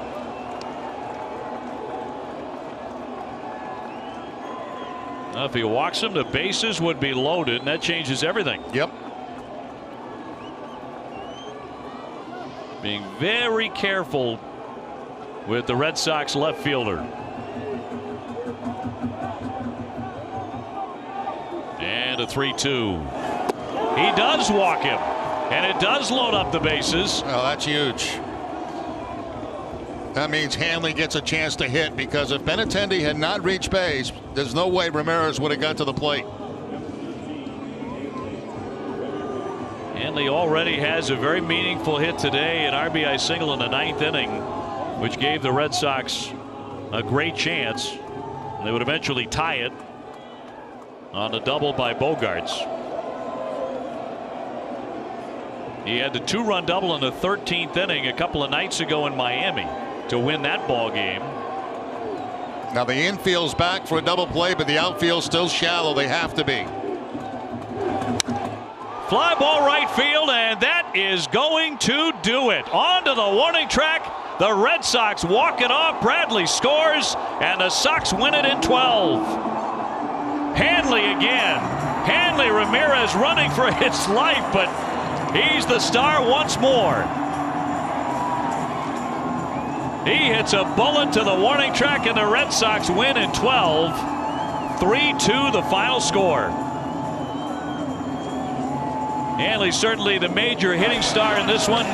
David Price was terrific. Red Sox got great pitching. Bobby Pointer was clutch, but Hanley in the clutch comes through once again. He's off to some start. 3 hours and 55 minutes. And here is how it ends with the bases loaded. The impressive thing, Hanley doesn't try to pull the ball. The outfield's in close, as we mentioned. All he's got to do is make good, solid contact. He goes to the opposite field. Game over. I mean, he could have tried to pull a ball and rolled into a double play, but instead, no. He takes the outside pitch and ends it. Hanley's the guy you want coming up to the plate. Yep, in these big spots, delivering over and over. Hanley knows. He knows it's going to be over his head because he's so shallow. We win. 3-2 and 12. TC, the Boston Red Sox, in the last 2 years are now 17-3 in extra innings. You go to extras at your own peril against the Red Sox.